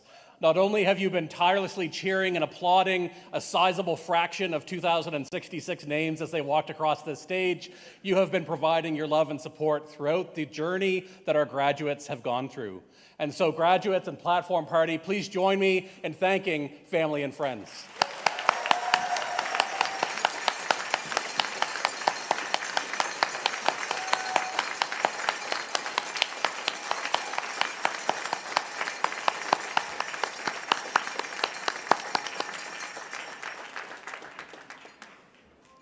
Thank you. Graduates, you are joining a vast and sprawling alumni network, and I hope that you will remain connected to it. In recognition of your new status, members of the Alumni Association will be at the door as you leave, offering you an alumni pin that I hope you wear with pride. Maybe not every day all the time, but wear it. Congratulations to you again. Graduates and guests, the business of Convocation is now concluded. Right?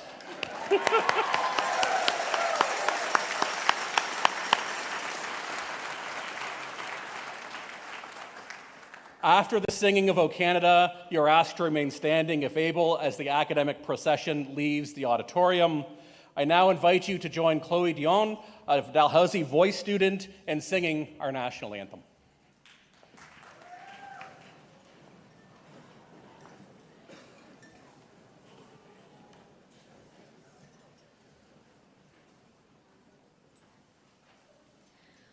O Canada, our home and native land, true patriot love in all of us command, car ton bras s'est porté l'épée, il s'est porté la croix.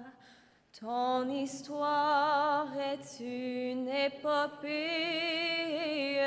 des plus brillants exploits.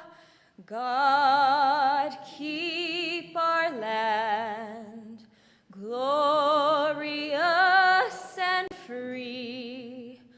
Oh, Canada, we stand on guard for thee. Oh, Canada, we stand on guard for thee.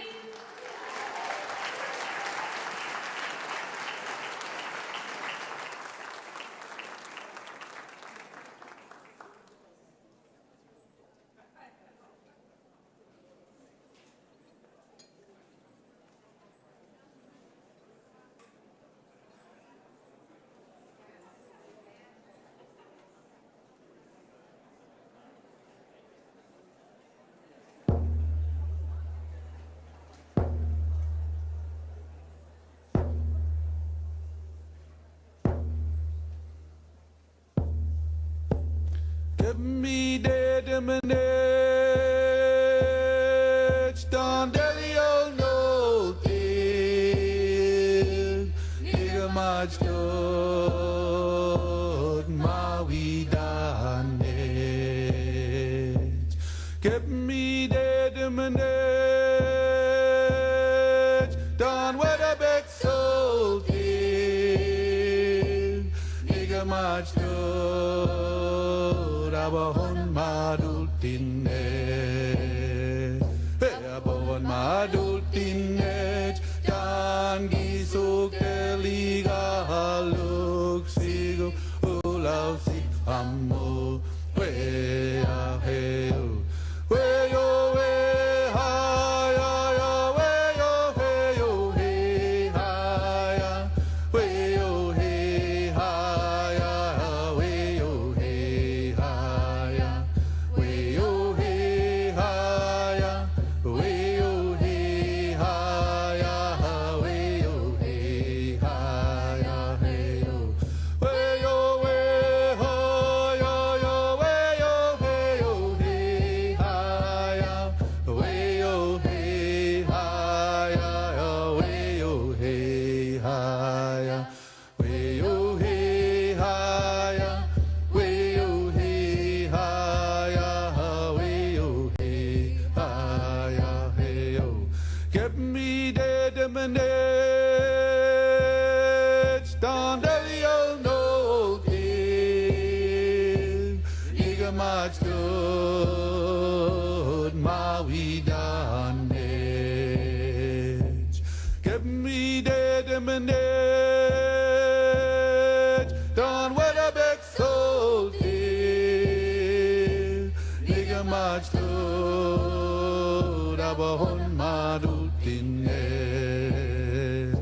abon madultinej dan gisuk teliga luk sigu ulau sit amo we ya heu we yo we ha yo yo we yo he yo he ha ya we yo he ha ya we yo he ha ya we yo he ha ya we yo he ha ya we yo he ha ya he yo we yo we ha ya ya we yo he yo he ha ya we yo he ha ya we yo he ha ya we yo he ha ya we yo he ha ya we yo he ha ya hey yo get me dead and bandage